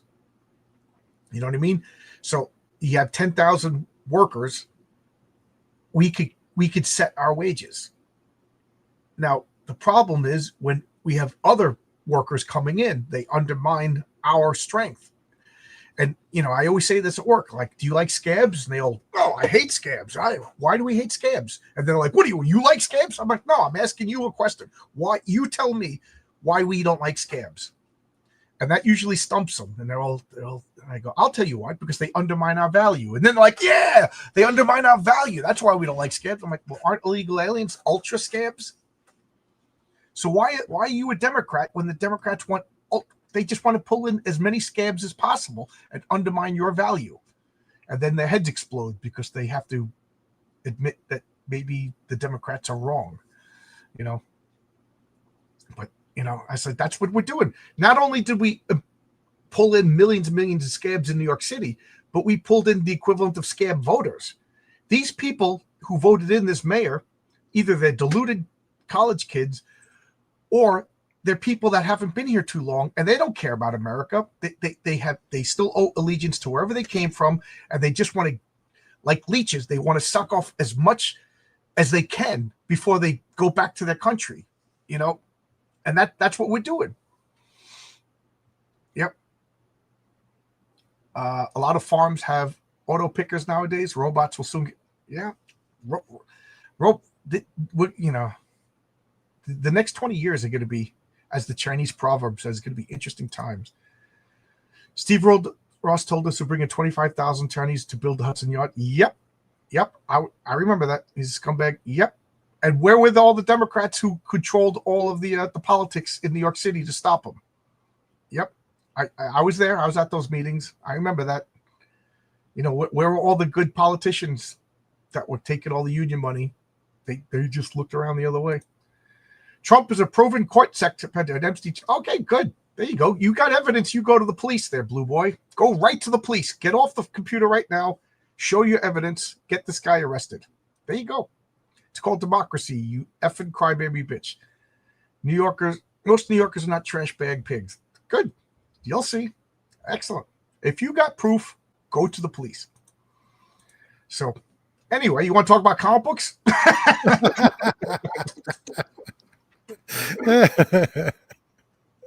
Have you been reading any of the Absolute comics? No.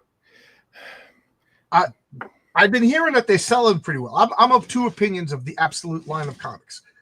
First and foremost, I'm glad that they're selling because I want comic book stores to succeed. So that in itself, just the fact that there's comic books that people are interested in getting butts into the stores to sell, I'm happy about that. But the old fogey in me is just like, that ain't Batman. a 6'6" farm boy with blonde hair, built like Conan. That's not Batman. It to me it seems like a cheap trick to have another character, but rather than build up the gravitas and the everything you need, the prestige of that character, they just slapping a Batman name on it. You know what I mean? It's like cheating. Superman, he was a slave from another planet who's leading a communist rebellion on Earth or whatever. That's not Superman. Make up that character. That could be an interesting character. The same with this roustabout Batman guy. He could be interesting. Make up that character. And now Wonder Woman was born in hell and fought her way out of hell and came to, burst forth out of a volcano or something like that. That is cool. It's not Wonder Woman. RJ, what are your thoughts on Batman artist drawing Batman killing an ICE agent? Did you see that? I did. I just saw it on Twitter, randomly passing by it. Yeah. Again, it's the whole the World War II vet basically saying we live in a crappy country in the UK now with less rights than when I was fighting the Nazis. Yeah, these are people that don't understand what crime is, and I mean, like you were just talking a little while ago, and I can tell you right now, like 1976, like we were white flight out of New England because we were, major city, and these people were just coming in, and the borough that we were in, it was just like we had to leave. It was a nice middle class place, and it turned into a dumpster fire, and nobody was safe walking down the street. I'm sorry, but you're gonna have to put some clamps down on immigration at some point, and these people roaming the streets. I'll just say that I'll put it this way, and I don't know why I want to say it this way, but it just is going to come out of me. Red-blooded American would not draw something like that. Yeah, it's what is the correct number of immigrants? And what is the correct? And everybody says they haven't, but the only two numbers that I know are wrong are 100% and 0. So we can all agree that it's not a zero immigration. Nah, nobody's saying that. 100% immigration where everybody's allowed to come over. Nobody's saying. So there's a number. What we're arguing about is this number between 1 and 99. I'm of the, all four of my grandparents were born in Europe, but all four of my grandparents, this is going to sound bad, but they were, they had this Western logic, and the Western logic of that Protestant work ethic, that individual liberty, that is a Western concept, and I hate to say it, but like it other places, other areas don't have that Western. They don't believe in the individual, the rugged individual American. Even Canadians believe in it, not as much as Americans, but like the rugged individualist. Now we got blocks of voters who would just, and we got people born in America who are voting for, I just want more benefits, whatever, because the long, slow march to the institutions. I was just thinking of doing a video about this Saturday on exactly what you're talking about right now, John, is the fact that, I'm sorry, but it's like we got liberalism, and that's bad enough. But I think liberalism can only exist in a Christian-based society. I think it's basically a Christian heresy, right? And if you don't have Christianity as a background, then the entire thing falls apart. And you're bringing in these people. The way that I started to think about it was this: is like you have these Indians, okay, who basically grew up under I don't know, like Hinduism or other kinds of Buddhism or things like that, and they're in a mindset of I'm going to free myself from my senses, which is basically the Buddhist way. I will get to nirvana by freeing myself from my senses and things like that. So no wonder they're okay with their country being pile of garbage everywhere. Like literally every street, garbage everywhere. Is like, you don't understand like the basic concepts that they have to build a society is not the same as North Americans or Europeans. They don't know the basic, like they don't know how to even access their senses in the same basic way that we do. And to put them into a society where you expect them to support liberal democracy, that's just insane. Yeah, I just want to address this. I see this. Brain Dead takes from John, who used his retirement money to pay for his racist comic book. So now I get it. This is one of EVS's trolls who's just repeating a lie that EVS made up. He literally said, I heard a rumor, and then said something to justify his lie. So yeah, Blue Boy Comics. Yeah, I was taking you seriously for a minute, but there you go. Yeah.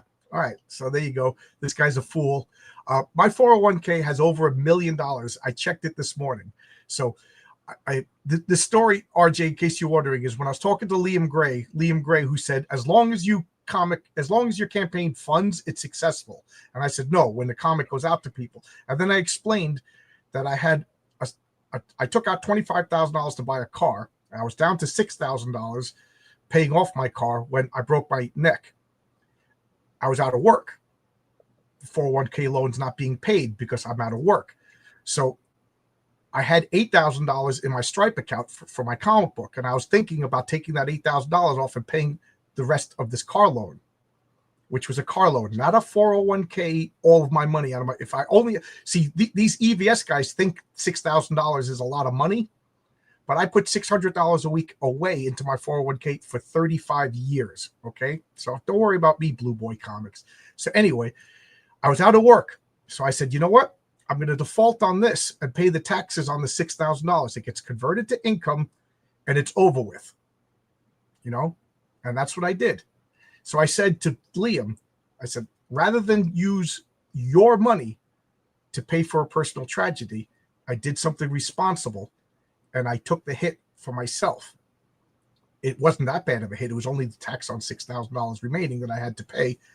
And it was a loan to myself. So Blue Boy Comics, who knows this, or maybe not. He just listens to EVS. EVS says, oh, John's Longbox took a 401k loan to make his bad comic. No, it's a lie.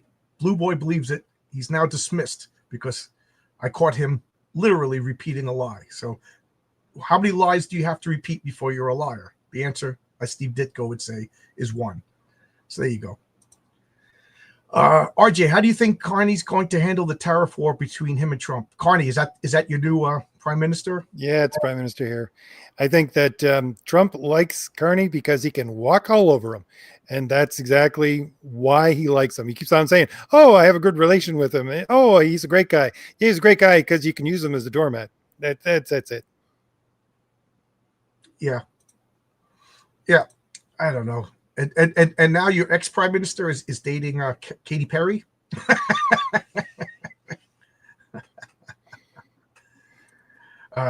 Was he in the YouTube chat? Sorry for not paying attention. Okay. Well, EVS is a liar. He's the one who's broke. That's why he can't put out his comics, because he can't pay for the shipping and everything. But anyway, let's bring this up. So you got Fade to Blue. You want to tell us about your project? Fade to Blue, we're still working on it. We're working on book 3. It's basically Indiana Jones meets film noir, basically. So you got, it's set in the very early 1930s. And he starts off, well, he goes from New York to Chicago to different places, but he's basically wandering over the U.S. He's a guy who gets stuck with a bit of a mystical superpower that he never ever wanted, and he becomes a magnet to basically strange and bizarre things. So it's very much in the film noir style, but that being said, there's a whole bunch of supernatural, which is definitely not film noir. And we've done book 1 and 2. We're working on book 3 right now, just because they're floppies basically, and they're going to be available digitally. And I think what I'm going to do, I want we want to finish the first 3 books first before I put them out. I think that I'm going to deal with a publisher who can offer them digitally and print on demand as well. So that's what Fade to Blue is basically. Good old. I basically, I love old movies. I love black and white movies. So I use that as a lot of the backdrop of little Easter eggs. And, when he goes to New York, when he goes to Chicago and things like that. So it's a fun book to write and a beautiful art. And it's going to be, Omnipro wants to know who's the artist. I can't remember what's he uses 3 different names. So I don't know which name that he wants me to use publicly for him. It's Enrique is basically but I don't remember his last name that he uses. He did his own book. It was a black and white book. I can't remember. I'll have to pull up his book. He also did Orium, right? Yes. Yeah. So I have his work. He's a great artist. Yeah. Yeah. So, like I said, I don't know what his public persona name is, which is funny because I deal with so many artists, and each of every one of them has a different handle for his public persona, right? Yeah, like Arkham here in the chat, he's doing work for me, and I know his real name, and sometimes I might trip up and use his real name. I don't know when he does his work for me. Are we going to put Arkham as the credits or his real name? We'll cross that bridge. But this looks really great, and it's set in the same world as Crom the Destroyer is the past, and Thomas Valiant's the future, right? Yeah. So Crom the Destroyer is like 10,000 BC. Fate Blue is 1930, and Valiant Heroes is present day. Well, basically 2022 is when the story that we're working on right now occurred, but we will catch up to the current day at some point. Cool. Since I like to spoil things, I'm going to show something, if you don't mind. You guys are the first to see this because I'm a little kid and I can't keep a secret. Well, it's not a secret anymore, but I'm going to make this big. But this is going to be the cover for Punchline Annual #1. Now, Bill Williams does a comic called Punchline. He does a short campaign for it, and then it gets released. I forget which. It goes into comic stores, and he asked me to do a 12-page story. So there's like 4 or 5 different people, Bill Willingham being one of them. So we're all gonna have. So Bill Willingham, myself, and I don't know who the other 2 people are going to have short stories in Punchline Annual #1. And then he asked whoever does, your team, you're going to make an alternate cover. So this is going to be the Renzo alternate cover for Punchline Annual #1. And since it's a team up fighting, I was like, let's go in like an old Justice League motif. So I got the names of the characters along the side. I'm going to put word balloons on the cover, like an old Justice League comic. And Renzo was like, yeah, I'll make it like a George Perez. They're all lining up to fight the bad guy. So I can't wait for this to get color. It's just for those of you with good eyes, you can notice 2 typos in the name. So we're fixing that. And then Oscar's going to color it. And then Renzo's putting the Metal League, the name of the team logo over it. It's going to be Punchline, giant size annual Punchline Metal League, So there you go. So this story is done. And now Renzo is. Oh, what happened? Oh, so that story is done. And Renzo is working on a Patriarch #1, which will probably be mostly done by the time I launch the campaign for that. So what geeks do? Where's my issue 2, John? If you backed physically, I'm trying to get them all out by the end of the week. I really can't stand this basement turning into a warehouse of comic books and scales and printers and stuff like that. So I'll go back to I'll go back to fulfilling. I would like to have everything done by the end of the week. Anybody as of right now, the Renzo cover for issue #1 is sold out. So if anybody orders going for, I got to put that on front of my comic. That's not available. I already have a second printing cover made up, and for Patriarch #1, I might have to do the second printing. So I'm excited because I printed enough comic books that if I sell them all, I double the money that I put into the comic. So I did 5 covers. Each one had less. So the most popular one sold out. So if I could sell out of the Pat Broderick cover, the Michael T. Gilbert cover, and the Mike Gustovich cover, that means I doubled all the money that I put into the comic. So I can't remember which cover I ordered. Honestly, off the top of my head, I don't think it was the Renzo one though. for issue number 1, Issue number 2. So then it was the Josh Howard, Jose Garcia cover. Okay. And the cosplay cover, I only printed up 50, and 4 of them are gone right now. So that's never going to be reprinted. So that's super collectible. 4 of them. One's going to Crenshaw, one's going to Martina, one's going to me, and then so far I packed and bought it and shipped out one who ordered it. So right now I got 46 left of the cosplay cover. So I don't know. Like I said, I print out enough so that if I sell out, it's double whatever money I put in. So right now I got a whole bunch of issue number 2 because I'm only about a fifth done sending out all the physical orders. If you ordered digitally, check your file. I might have sent you issue number 1 by accident because I cut and paste, and I went back and forth and cut and paste, and some people got issue number 1 instead of issue number 2. So just let me know. I'll send it to you. No big deal. It's a digital file. I'll just send it out. Well, anything else you want to talk about, RJ? No, but I'm really excited about the stories that you're writing. Honest to God, John, you come up with the best ideas. Yeah, RJ knows some of the secrets about one of my characters that you can't tell anybody because I want it to be revealed when he finally tells it. But I want to come up with like a stable of characters. I want to come up with like rogues galleries unique to each character. And something about that public eye, since he's like a detective character, I keep coming up with like Batman type villains. You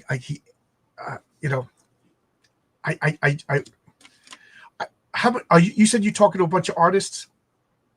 Yeah, I got 4 books on the go right now, but I don't want to put any of them out until I get Crom out at the very least in a digital format or something. But I got books on the go. Nick Axe, your artist on that. He's so good. I love his art. So and the few pages that I did see were just glorious. I can't wait. Take your time, but hurry is the way I feel. Like Arkham, who's in the chat, he's one of my artists. He's working on my Greek mythology based story. Marcus Kellegrew, he's working on the public eye. Renzo, of course, is working on like each hero has their characters. So Renzo is Mary Sue and the Patriarch, and Renzo, as RJ will tell you, loves Batman. So I have my Batman character Raven. So Renzo is doing the first Raven story, but I got my 3rd Raven story already being drawn by Ron Mosicki. So that's being worked on. I got a secret project that I'm not allowed to say until it's done, working on something. It's so good. And I got another guy working on something who's about to start.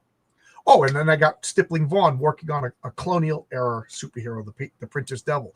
So somebody was busting my chops that I hire out to cheaper third world nations for artists. I'm like, dude, Renzo was my first choice and everybody else is American. So I love how these stories start. It's funny. I got people all over the world. Like I got Nick, who's doing Crom the Destroyer. I got Enrique, who's doing Fade to Blue. I got Renzo, who's doing Thomas Valiant #2. I got the Japanese artist, I just call him Jenk, is his handle that he uses, who's doing Artemis with me. And I have the backup story for Thomas Valiant 2, which I have to get a separate artist for. So yeah, I got people all over the world. My colorist is God only knows. And, it's like, I reward merit. So I don't give a damn where you live in the world. I'm sorry, but if you can do good work, and most of the people, a lot of people ask me, RJ, how do you get these artists? I go, these artists come to me. Yeah. Oh, and I forgot Tonic Bowl and Oscar are doing Eddie is Doomed, and Luke Stone is doing the Sleeper Agent. These guys are, Oscar and Renzo are the only 2 non-Americans. So I love how rumors start. I know how the rumors start. Somebody lies and then disseminates the information to their stupid followers. Although I have to say, okay, I'll put this out there. I'm not going to say this about Americans, but there's Western European artists. I've basically given up on trying to get anybody if they say they're from Western Europe. I'm sorry, they're much too. I have a privilege, and you're going to pay me extra for this, that, and the other thing. It's like, no, I'm sorry. We're doing an indie book here. You're not getting paid more than three times what the Marvel guys are getting paid. I can tell you right now. Right. There's a couple of guys that I approached that I just couldn't afford, and no harm, no foul. You know what I mean? So maybe someday I'd love to work with these people, but I gotta make a budget. So if the next comic does gangbusters, then yeah, that allows me to make the next issue. That I got like 3 or 4 public eye stories. I can't wait to tell them. They're so good. Do you have recurring villains or anything, or like, because one of my characters, there's no way he's gonna have any recurring villains. He's just too violent.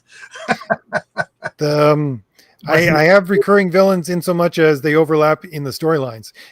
There's a villain, let's say a villain group, but they have very specific leaders and things like that, called the Omega.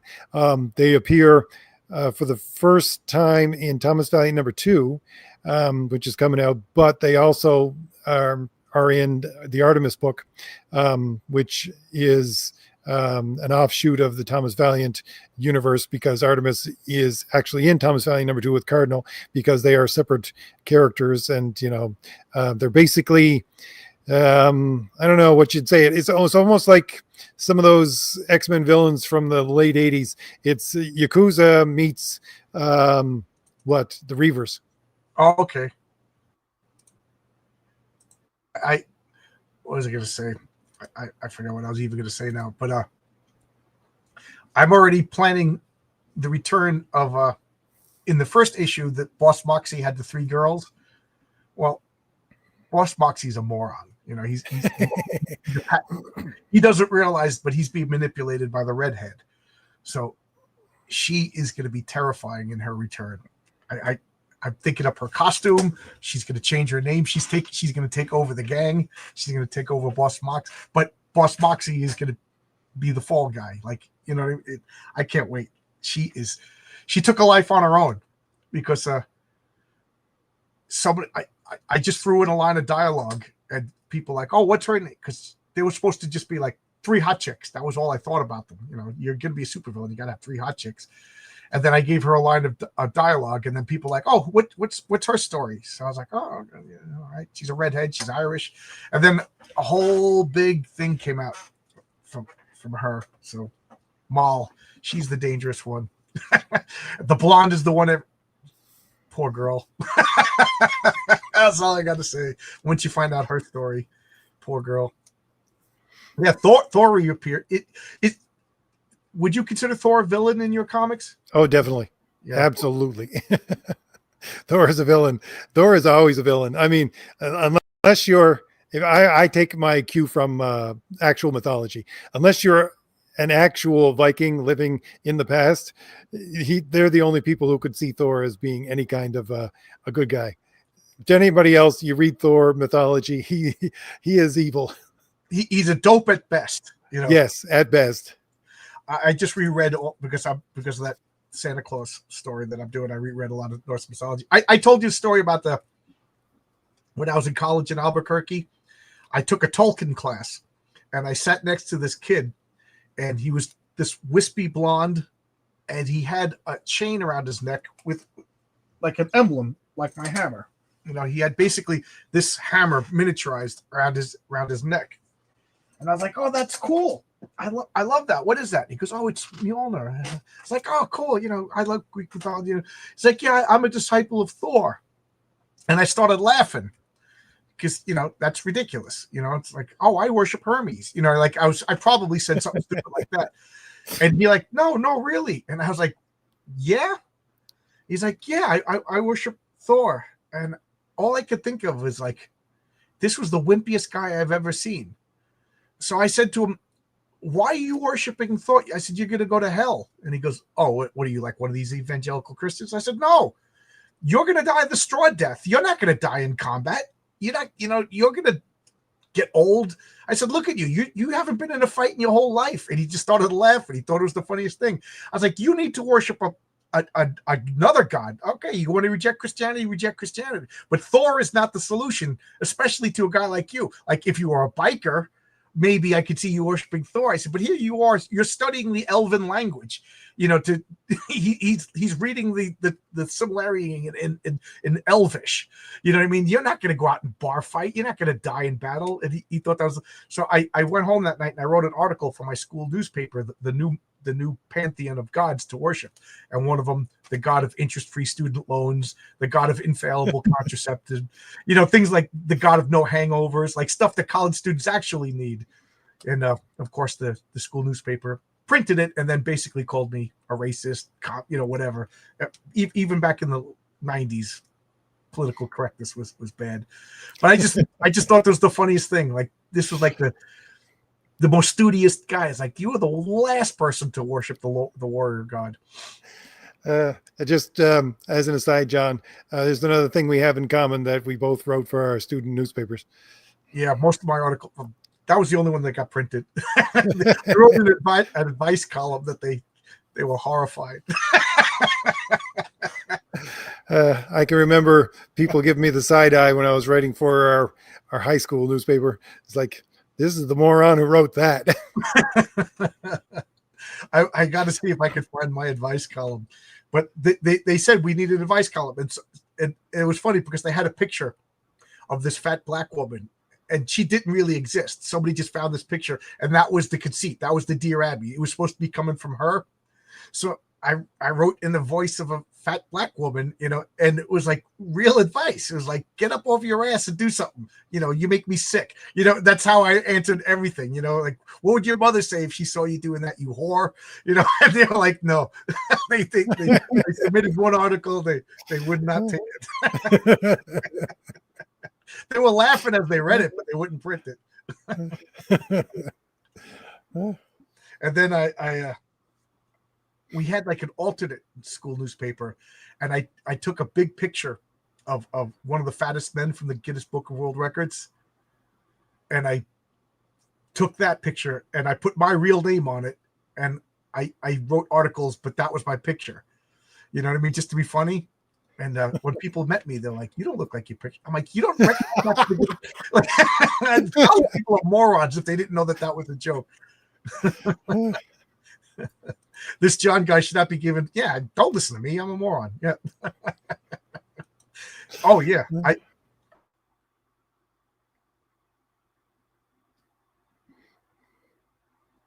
I remember in college, they all.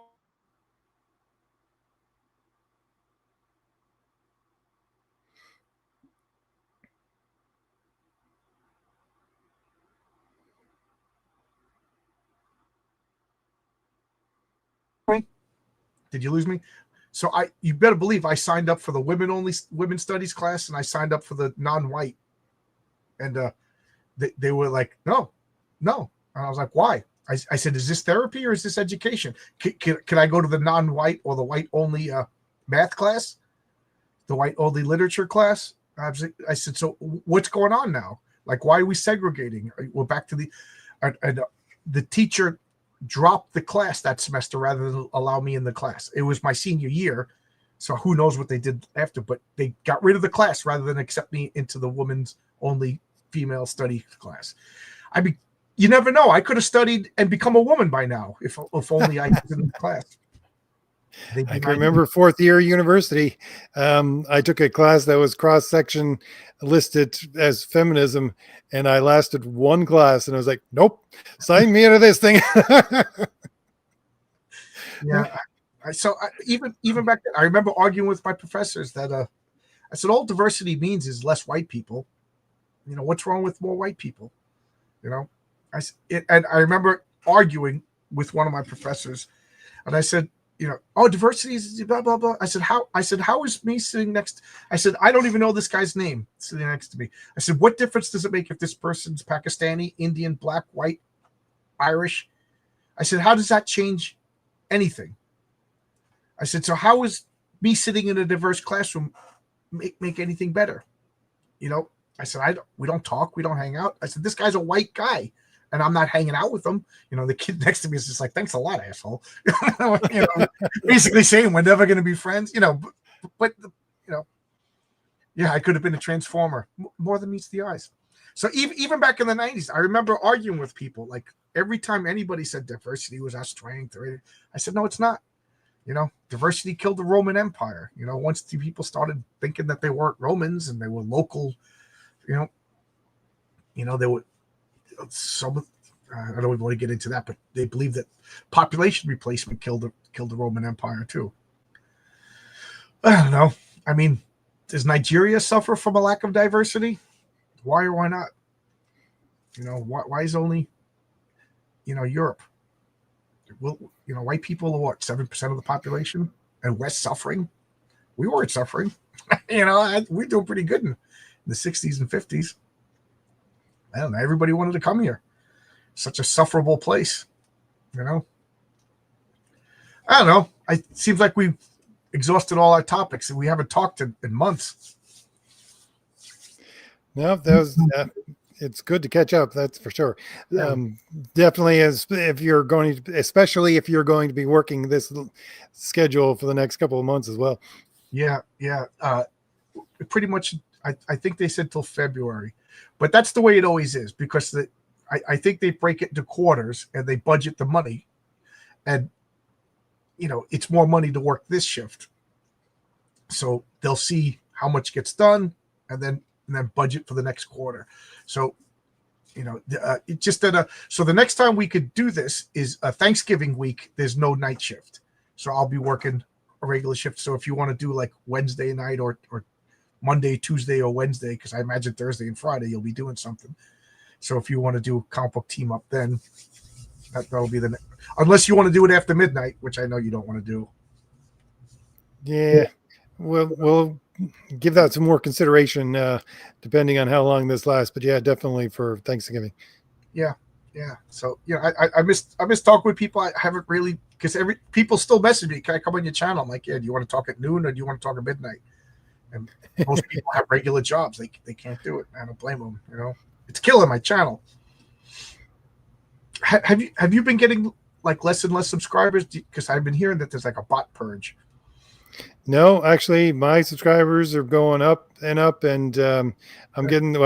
I switched my content to more political, but not really political. It's more philosophical. I only like to do the comic book stuff on the Wednesday live streams, and I haven't done a live stream in a little while. But yeah, I'm ticking up close to around 30,000 now for my subscribers. So yeah, I've been hovering around the same number. I go up 10 and I go down 6. I go up 10 and I go down 8. So who knows? My problem is I get these big guys that want to actually talk to me and have me on their channel, and it's like, I push them away and they just stop asking. Right? I would have a much bigger channel if I actually talk to these other people. You should do it. Yeah. I haven't been pursuing any big names lately because of the schedule, and then I want to be done fulfilling by the end of the week, and then go back. Do you write constantly? Do you write every day? I wish I did. That's again, it's all habit with me. I need to, like I said, everybody, if you've been around my channel, you probably know that, I had a death in my family. It was my father. It was not too long ago, and kind of threw my entire schedule for a loop because, I was basically trying to be caretaker to both my parents, with my brother and things like that. So my schedule has gotten just straight shot out of whack for the last 2 months. And normally I would be writing, I have a minimum, do this page every day, right? Do this page every day. But, the last couple of months I've been working off of giving my artists' older stuff that I've written and say, okay, work on this, work on this. So I got to get back on track. Yeah, I write. I usually only write on Sundays, just because, work, and now with this schedule, I've been doing less and less and less. So I usually just Sundays. I wake up, I do my 10 o'clock show, and then go see how my wife is doing. If we're not doing it, then I'll write. But I'm like years ahead. So like the pressure is off. Like I got like 8 stories out that are being worked on. And even if everybody finished all 8 of these stories right now, the way crowdfunding is, I only want to do one crowdfund at a time.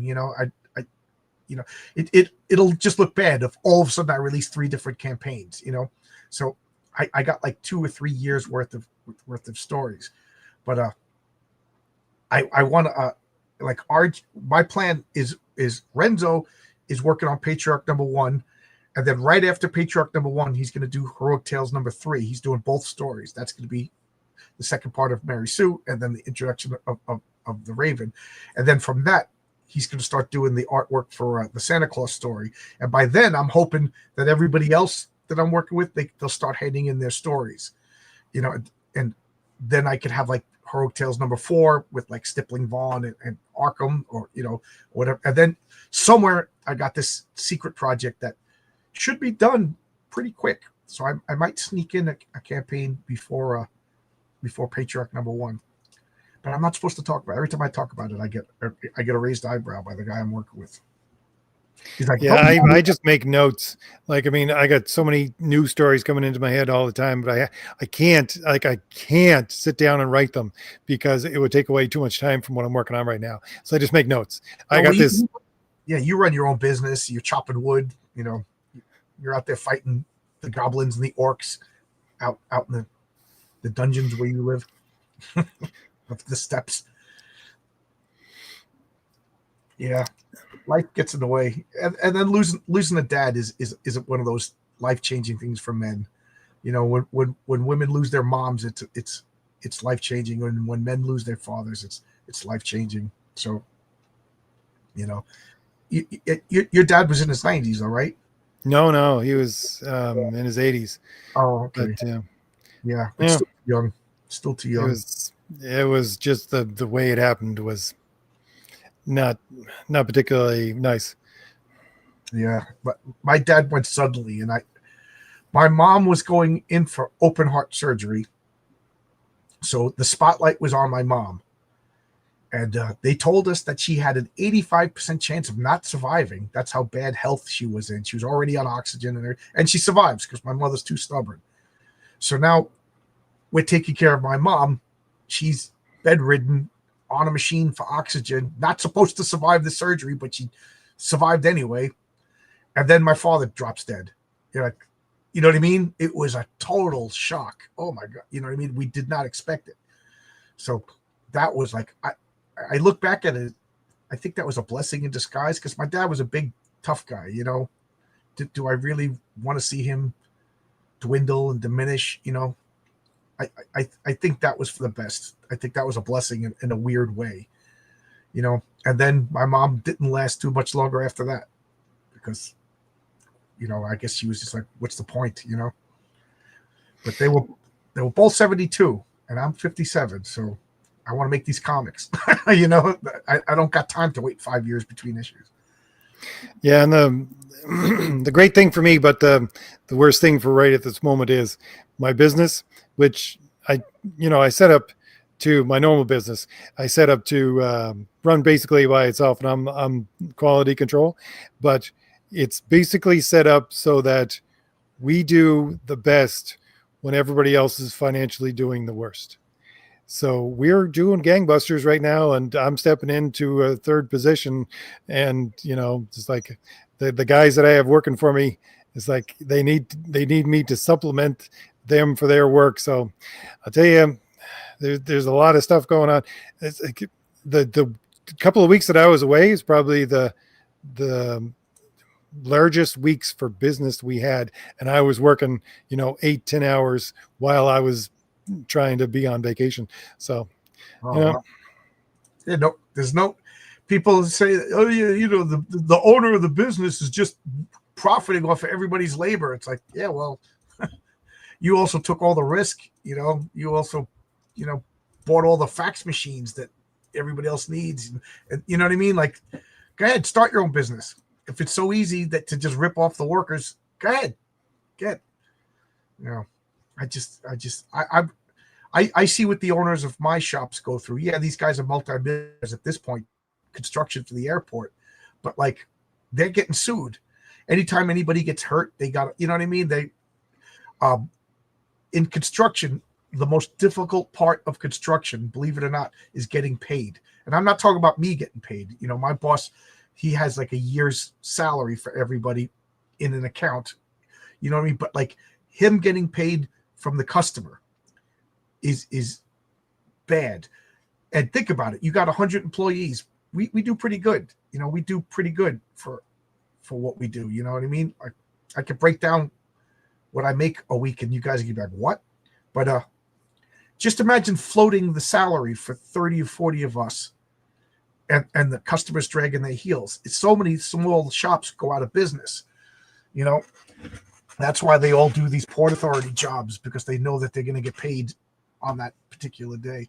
But like, guys, long story short is I'm sympathetic to these guys who take the risk and start a business. I was a 17-year-old kid and I bought into a pizzeria that had no business buying into. It was a learning experience. Luckily, it wasn't a lot of money, but geez, that was an example of how not to run a business.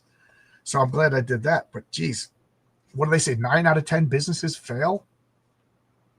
They all say, "Oh, Trump, he bankrupted 110 businesses." Yeah, but he also ran 150 that didn't go bankrupt. Or Elon Musk had a bunch of businesses that went under too. Everybody did. Most businesses fail. Well, like we were talking about the driving down wages just a couple of minutes ago or 20 minutes ago or something like that. But I always take the opposite opinion of pretty much everybody around me. They look at me like I have two heads. And I say to myself, I don't care about how much profit I make. I'm just going to give most of it to my employees anyways, because they deserve it. And you want loyal employees. You want people to make you extra money.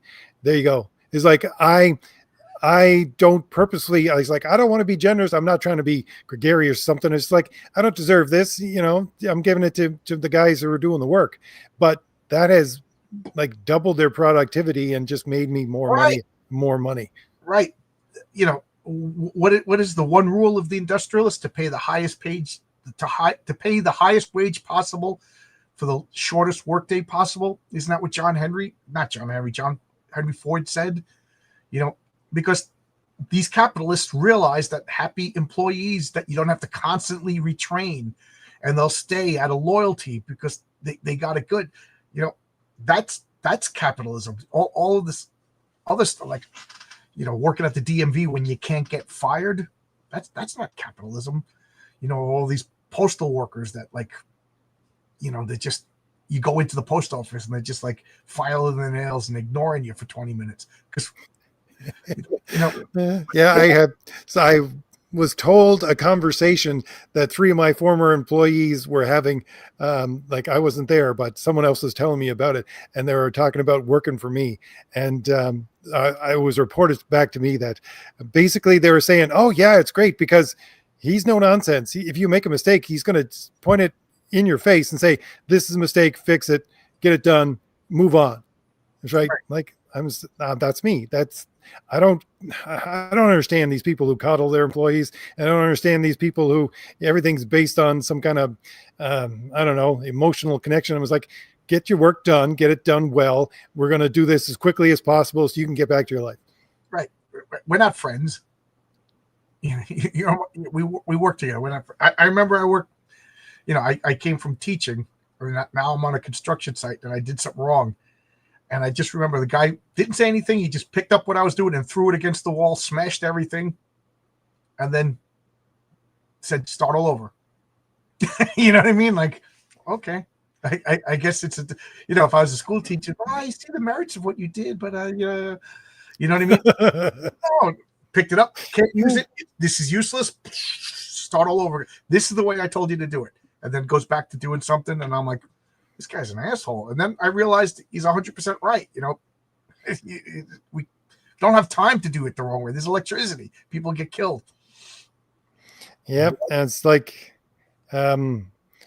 because we do research for what legal work, and it's like these are $1 million deals. I'm sorry, you can't make mistakes. You just can't. So get it through your head. Yeah. But historically, slavery had a lot of overhead. It really held back your Yeah, I was just arguing with this the other day. It's like if slavery built America, why did the North win the Civil War? Because slavery was very inefficient. It was dying out. Even what's his name? Why can't Jefferson Davis, the president, and why can't I think of the general of the South?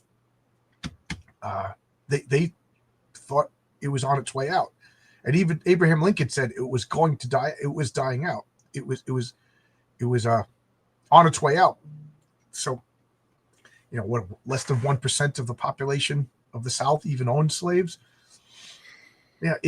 Forcing people to work. And one of the things that we argue about is Henry Ford created the weekend. He also created the 8-hour workday. And it's always like, oh, unions, we created the weekend. Unions, we created the 8-hour. It's like, no, Henry Ford didn't sign a labor union agreement until 1956, but he created the weekend and the 8-hour workdays in the 20s because he realized well-rested, happy workers are productive. And he got real tired of hiring and training new people constantly. A happy, they say a happy wife is a happy life. Happy worker is a productive worker. I always think of that. There was a study done basically saying how much rats love to run.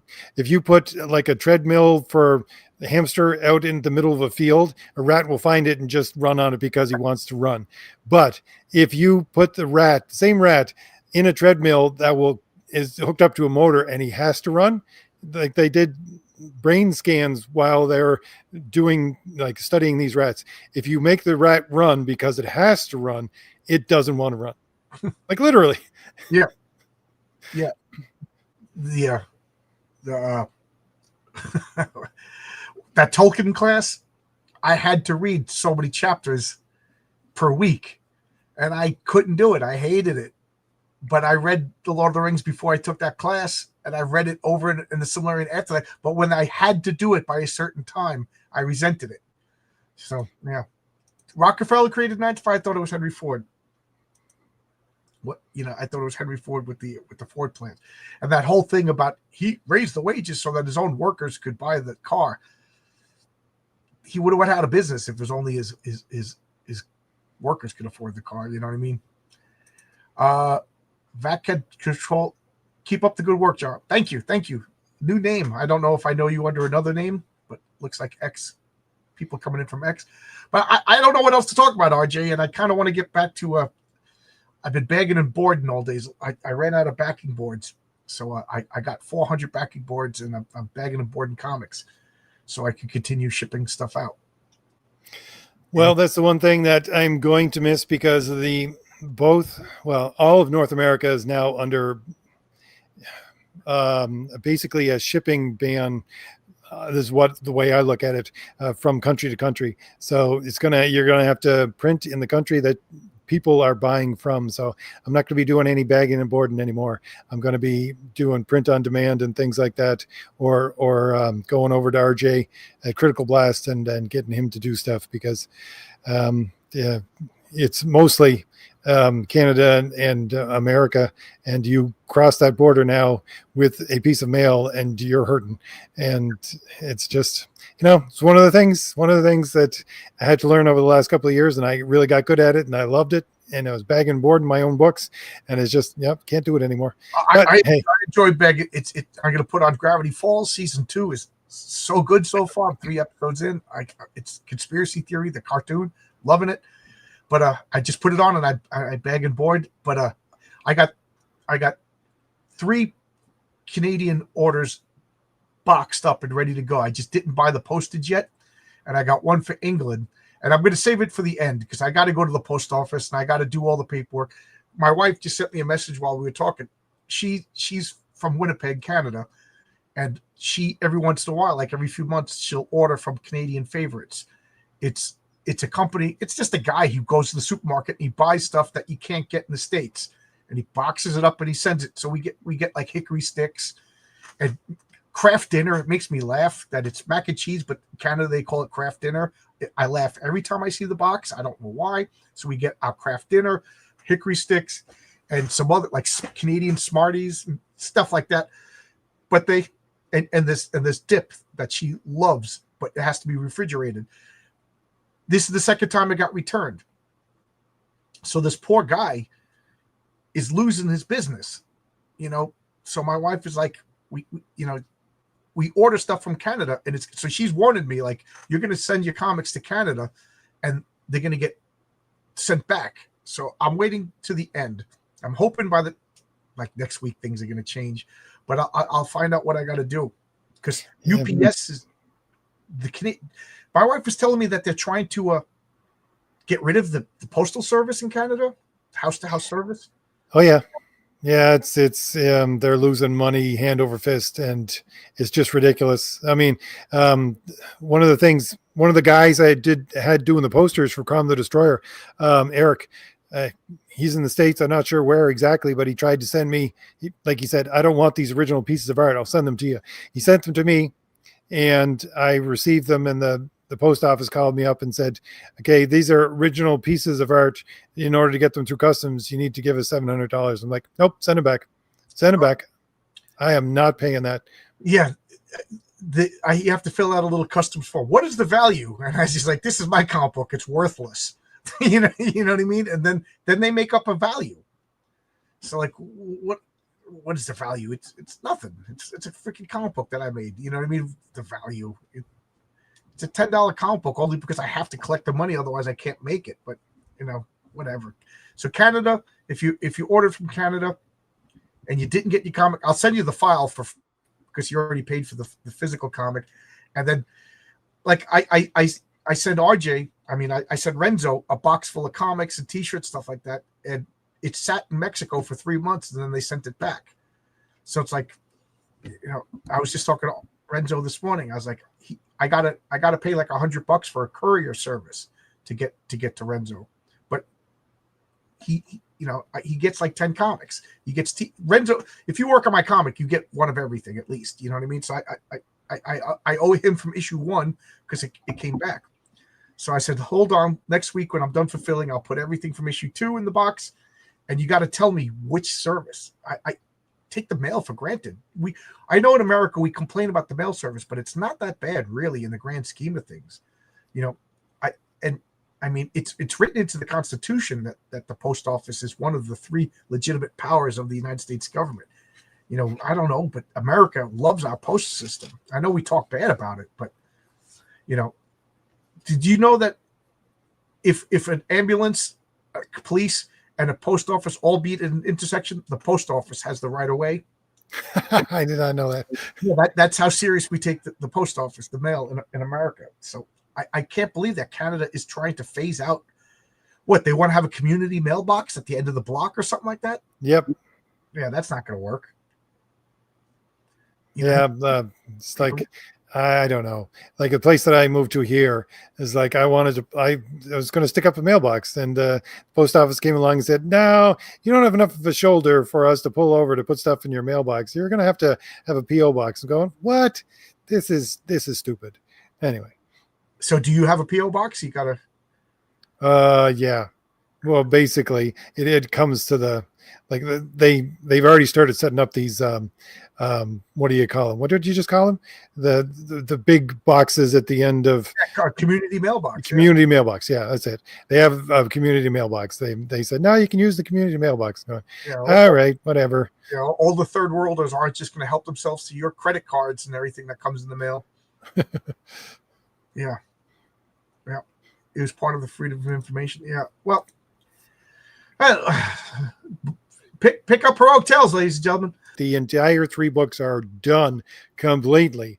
I'm gonna put it out, and we're almost crossing that line now. And it's digital. You are gonna have physical books, right?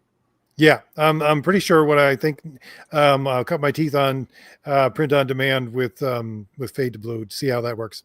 And where are you going for that? There's a couple of guys. Well, actually, it's funny enough. There's a guy who does a Crom book himself. He does a lot of Conan stuff, and he gave me a link for how he does print on demand. I don't know the name off the top of my head, but he sent me all the information. It's like, yeah, I'll try that out because he's done it and he knows that it works. So, it's, somewhere in the States. So yeah, good. We got it because, crowdfunding, I'm grateful for crowdfunding, but, when guys like Graham Nolan are only doing $28,000, you know what I mean? What chance does guys like me have, So we gotta start thinking the next step ahead. I think crowdfunding was great, and I think it was abused and taken for granted.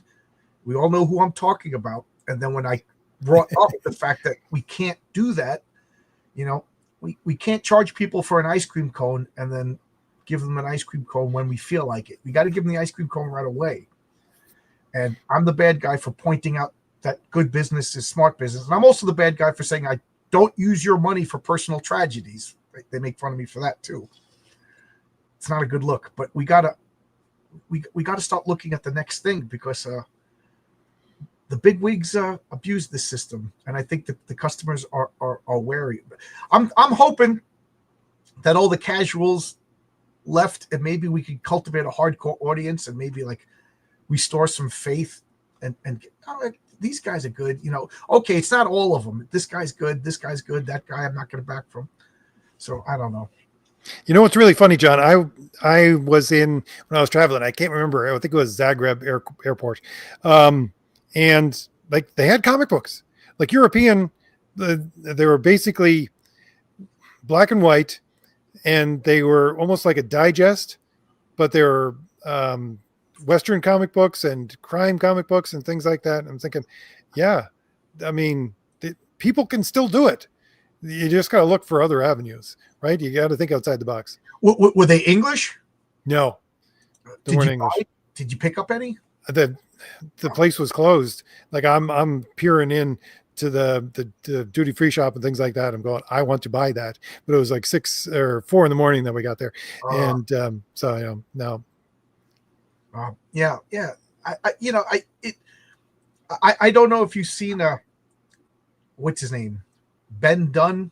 He's one of the he does videos every once in a while, and he a very critical of Comicsgate, and of course everybody went berserk. But he was very mild, and it's funny that a couple of people called him the master of the Mogwai, which made me laugh. It was funny, but he was just saying, like, what is the long-term plan? Like, you gotta. Antarctic Press has been around for like 25 years. Like, they kind of know what they're doing. Any business that's been around for more than 5 years, you got to stop and listen to what they're doing. They know something. So that really made me think. Like, as I do like crowdfunding, guys. Don't misinterpret what I'm saying. Like, I'm very grateful for this. I wouldn't have been able to make these 2 comics if not for crowdfunding. But the abuses of it, I think, caused more damage than people are willing to let on. And I think a lot of comic book people have been chased away. They still love the comics, but I have people like, yeah, I like comics, but I'm not backing your book until it's come. Like, I've had a bunch of sales in the past couple of days because they want proof of product, and I don't blame them. So I'm trying to think. Like, I'm talking with one guy, and he basically said, wait until you get like 3 or 4 comics out and then come back. He goes, because anybody can make 1 comic. Wait until you get 3 or 4, then maybe we could get you into distributors and into comic book stores, which I would love. I love comic book stores. Print on demand. Maybe that's the thing. Maybe that's the future. I don't know. Like, I just had Rick Beach on my channel a couple of weeks ago, and he's just like, yeah, I know they're the bad guys, but like, you go to Amazon and he goes, you order my comic, Amazon prints it, ships it to you, and he goes, once a month I get a check. You know, Well, that's the great thing about my way of doing things. It's because I'm sort of building. I'm doing universe building for my world. I got world building going on, and I try a lot of different things and a lot of different avenues of writing. Like I've done Crom the Destroyer. Like most of what I've done is comics or graphic novels, but Crom the Destroyer, I've done print stories. Some of those have come out in anthology magazines. You know, I'm working on digital right now for Fade to Blue. That's the mainstay of Fade to Blue is going to be digital, although we're going to be able to have some print as well. I'm working on a manga right now with a guy from Japan, and you know we're going to do it in different formats. Like I told him when we're doing the art, I said make sure you can flip it, because I want to make sure every page can be flipped over, because we can do it. Yeah, Western style or Eastern style, one or the other, because you know you want to go right to left or left to right, right? And all these kinds of things. Like I have a lot of different ways that I'm going to pull on strings and how to tell these stories, and they're all part of the same world. But I'm not going to, you know, I'm going to find something eventually that's going to stick, and we'll go more in that direction, and the other stuff is going to die down. I'm never going to stop making comics, but you know, you're going to, I think everybody should be out there testing the waters of many different ways of selling stories. Are you interested in going to 41 years? This is how long Antarctic Press been in business? I stand corrected. Double what I said. 41 years. Definitely listen to them then. Are you going to conventions at all? Are you interested in that? I don't know. I was thinking to myself, I might, you know, God only knows. I might come down and slap a couple of my books on your table when you go to the convention there in New York, John. You'll go there, you dress in camouflage and lean against the wall.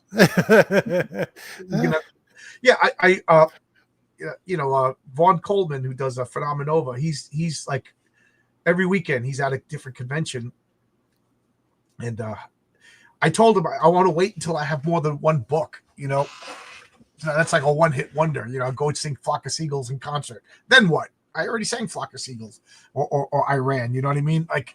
So I want to have like at least 2 books. So I'm gonna start doing conventions now. Now that, you know, once I'm done fulfilling, I'll take all my extra and I'll do conventions. You know, and glom onto Vaughn. Yeah, you're welcome to come down. Just don't wear purple. Did you hear about that whole big thing? Were you away for that? I have no idea what that is. The world's smartest human being, Dan Lawless, in a stream was like, "Oh, John's Longbox, he might be a good electrician, but he's not good for comic books." Every professional knows you don't use purple for a masculine character. So it's a royal color. Of course, I made a video of Machine Man, now it's all gonna escape. But the Phantom, one of the first costume characters ever, and I just made a video of all the purple characters, and it just went off. Everybody was goofing on him, you know, just, you know, because he's very intelligent. Dan Lawless, he's very, very, very smart. You know, and the funny thing is I didn't even know this. I want to re-edit my video, and I tried to re-edit the video, but I'm kind of a dummy myself. In the 90s, he had a character with a white uniform, a gold trim, and a purple cape. Sound familiar? Just in case anybody doesn't know what I'm talking about. Whoop. You know, look familiar? So the guy had a white, purple, and gold male character himself, and now he's goofing. Why? Because he was told to goof, because he's very intelligent, very smart person. But I love that. No male character, you know. We went on and on and on and on goofing on that for like 2 weeks. I guess you were gone, but that was like the topic du jour for like 2 weeks on Twitter. Yeah, I'm just really grateful. The more I talk to you, John, about all this drama that's going on, that I just don't take any part in it whatsoever. About 2 weeks ago, maybe 3 weeks ago, I just said, I don't care who responds to me. I'm just, you know, this is a business. So if you troll, like if I put up like Heroic Tales 2 on Fund My Comic, and then I see like purple is gay, I'm just blocking you. now you're messing with my business. Like you're not here for a dialogue. If you say like, oh, I didn't like your comic book because of this, that's fine. That's fine. But like, purple is gay. I heard you broke. You sold your 401k to make a comp. Like, I'm just blocking you. That you're a moron. So he's only allowed, not you, John. Yeah, bad. Yeah, exactly. So even a smart guy can have a bad take. Yeah, but a dumb guy has lots of bad takes. Dumb guy. So that's what's been going on. Did you see the documentary Al Zahat made about me? No. Oh, I'll send you that link. Let's see. I didn't even know he was making it. One day, all of a sudden, everybody's like, "Hey, there's a documentary about you." I said, "Really?" I got really nervous because I thought it was like, did they find out about that thing I did back in Mexico?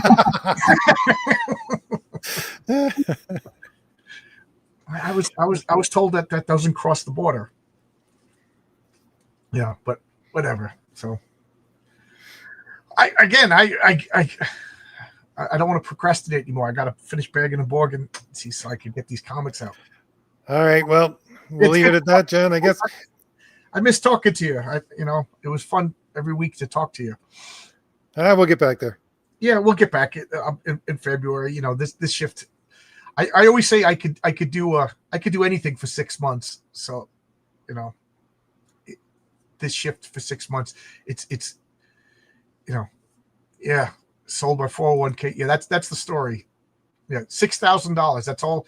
And I just have to laugh because that apparently is a phenomenally large amount of money for these people. You know what I mean? If that was all that was in my 401k, I would be crying. But what I just have to laugh. But I do listen to your shows. Usually I'm driving in the car, so I can't respond. You shouldn't do that, John, because your mind's going to ascend to a higher plane, and all of a sudden you'll get in another accident. Right. So, well, I like it. I got this hour commute. When I drive to the airport and when I drive home, it takes about an hour. So I appreciate that you're, Wednesday nights you're doing your Make Comics Great Again, and I could listen, but I can't type onto my phone while I'm driving. For some reason I get scared driving these days. My PTSD, I should be able to collect. So that, yeah, if you're starting before I leave, I'll type something in the chat just to say hello. And I listen to your Saturdays all the time. That's my routine. Wake up, have coffee, listen to you on Saturday. Yeah, I commented about your Gnostic video. Now I'm just babbling. All right. Well, just let everybody know I'm going to try to do a live stream tomorrow night. Was about somewhere between 8 and 10 Eastern Standard. So just let everybody know I'm trying to get back to my normal, regular scheduled programs. Okay. Yeah. You had a life-changing event and you had a 90s vision quest. Did you have a montage while you were away? My priest friend was like, "You are not going to try to take that across the border. We're going through Germany." I'm going, "Yeah, sure, why not?" You know what I mean? Like, you got to have an 80s montage. Like, you skiing, and then the next scene you're drinking coffee. Next thing all your clothes are on the hotel floor. There's like 40 naked girls. Okay. Let me tell you one story. I know you got to go, John. Let me tell you one story. Okay. So basically, they're not very large mountains. There are mountains there, but you're supposed to climb the mountains in order to get to these places, right? To the top of the mountain, there's one that's called Cross Mountain. It has a giant cross on it. It was put up there in 1933. Anyways, so I get to the top of the large mountain, and I went up this day where normally you don't go up in the rain. Like, most people don't go up in the rain because it's so slippery, because it's just, these are like polished rocks because so many people have gone up this trail. Yeah, but nobody knows dumb Canadian. So I went up in the rain because I was like, I don't know if I get another chance to do this. And apparently, by the way, you're supposed to take 3 hours to get up and then back down. It took me an hour and a half. So I was going with speed going up this mountain, and then I got to the top of the mountain, and there was a trail going around the back end. And I thought, is that the exit? Or are you supposed to go that way? There was nobody there to ask, and Eastern Europeans do not use signage well. Anyways, but it was going down the wrong side of the mountain. I was going, that's the Muslim area. I'm not sure I want to go down to the wrong side of the mountain, especially this time of day. So I turned around and I thought to myself, okay, I can go back the way I came. But then I saw this small little trail and I thought, that looks like a trail. I'll take this. And this, so you could drive like 20 people up the normal trail side by side, right? That's how large it is, even though it's very rocky. Like it's amazingly difficult in some areas. But I decided to go down this goat path down this mountain, right? And it was, I got about 20 feet into it and I thought, oh, it's getting a little bit snug, but I'll keep going. And then I went down for about 20 minutes and then I had to put on the jacket that I have because I was, there was these pine trees, which are needles that were just biting into me and everything else. And then I hit like a rock face where I had to actually do some rock climbing and go, yeah, I can do this. Yeah. It just kept on getting worse and worse and worse. Right. And I was thinking, I'm not turning around now. Yeah. So, I finally got down to the end of the mountain. I got down to the bottom of the mountain. And, it was an adventure to say the least. And I got back to the hotel and I was talking to somebody and they said, you do realize that this is an area of the world where there are unexploded landmines, right? You should not be going down paths that no one has taken before. Oh, wow. I'm thinking to myself, okay, maybe that wasn't the smartest thing to do in the world. Yeah. Yeah. But like you said, you're in good shape. You work on the farm. So yeah, that's funny. That was like in Albuquerque. I was like, I'm going to go swimming. Me and my friend were ex-New Yorkers. So we go swimming in this reservoir. Don't think nothing of it. And we see people waving at us. So we're in the water, waving back. People are friendly. And then we turn around. There's a big, dead, bloated pig just floating in the water. It looked like a horror movie prop. I was like, I swam out there, no problem. But now I'm and they're like, there's a dead pig.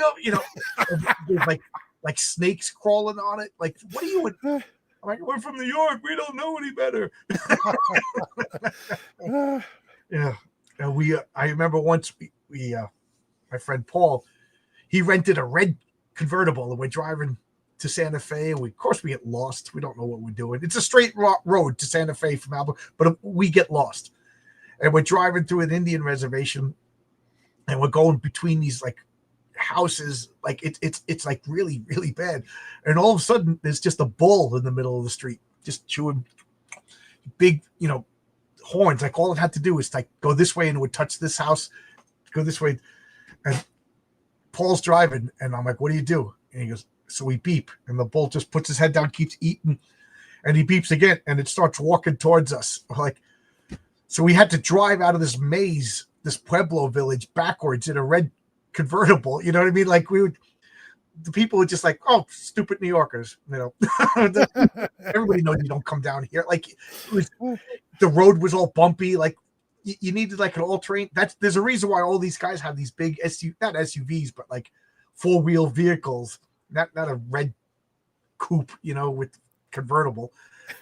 It's two idiots. I think he must have got hit with some sort of deductible for damaging that car. But two New Yorkers in New Mexico, same thing. We don't know the normal stuff. Talk to the locals. Don't go down that street. It's bad. Yeah. Did you ever see the movie or read the book, The Sheltering Sky? No. Yeah, it's Paul Bowles. I got into like all the beatniks and everything like that, and he was traveling through Morocco, and he just like went down the wrong path, and then basically like a sexy Moroccan girl led him to the wrong place where he was like beaten up and I think murdered, and then his wife like ended up getting like captured and sold into slavery. It's just like stay with the locals. Stay with the locals. You're not. We take it for granted, Canada. Like as much as we complain about New York and Canada, it's like it's still first world countries. Oh yeah, Yeah, that definitely happened to me where like my priest friend, he has no sense of direction whatsoever. And we were on the wrong side of Mostar, on the Muslim side. And he's like, I think we can get down this way and get back to where we're supposed to be. And I was like, no, stop, turn around now. We are going to retrace our steps. I don't care if we miss the entire bus. We are retracing our steps. We're not going that way. Now, like, was it bad if they found out that he was a priest? Like, because there's, European Muslims and then there's Middle Eastern Muslims. You know what I mean? Yeah, I just say that when you're getting off the touristy area, so Mostar is basically it's Bosnia Herzegovina, and it's where the worst of the civil war actually took place in that city, and there was like house to house fighting. That's why now, because they used to be everybody was mixed together, but now one half stays on their side of the river, the other half stays on their side of the river, right? It's like, yeah, I'm not going too far off the beaten path here. Like we came across to see some shops, we're turning around before we get into the actual city here. Yeah, especially with a guy with a collar on. Yeah, I like what that movie Hostel. You ever see that movie? Oh yeah. That movie, I'm like, that's real. Like, you could go someplace in Eastern European, and there's like some place that'll like lead you in and then kill you, torture porn. I'm like, that's probably where you were. It's good you came out. Maybe the fact that you went with a priest made it lucky for you. I don't know. You would have went with me. I would have been walking down the street. Hey, look at all these Muslims. Whoops. Convert or die. Well, what? Yeah. Yeah, when you can't take a picture of yourself without minarets being in the background, you want to turn around. Oh, wow. Yeah. All right. I don't know what else to talk about. I got to go. I'm starting to get sleepy, and I know if I get sleepy, I won't do this. All right. Well, like I said, everybody, I'll try to do my live stream tomorrow on my channel, and hopefully John and I will get together at the very least at Thanksgiving. Yeah, Thanksgiving, maybe that Monday or Tuesday. I'll send you a message, because we're not going to have the night shift on Thanksgiving. We're not going to have the night shift on Thanksgiving week and Christmas week, so we could do 2 more at least. All right, but thanks a lot, everybody. Heroic Tales 2. I overprinted, of course. I pretty much print double, so if I sell out of all of them, that means I collected twice the money I laid out. That's the goal. So I still got plenty. Issue number 1, the Renzo cover is sold out. I still have the Pat Broderick cover, the Michael T. Gilbert cover, the Mike Gustovich cover. So if you order now, going forward, let me know what your other choices. If not for overprint. You got to overprint. I got to bring stuff to the conventions and stuff like that too. And Crom the Destroyer will be coming out soon, we hope. And sign up for. Let me click this link. We'll put it up here one last time, and then we'll say goodbye. Where is this link? Oh, there we go. And we'll put this up one last time. What did I just do? Did I? Okay, I thought I booted myself. All right, Fade to Blue. This is a sign up, so it's not available yet. This is a mailing list, so RJ can let you know when it goes live. Look, I love that. I love that. That is so good. But all right. Anything you want to say, RJ? Nope. Just see everybody tomorrow on my channel. Thanks everybody for coming. Thanks, John, for having me. Thanks for indulging. It was fun to catch up, RJ. I miss talking to you. Bye-bye.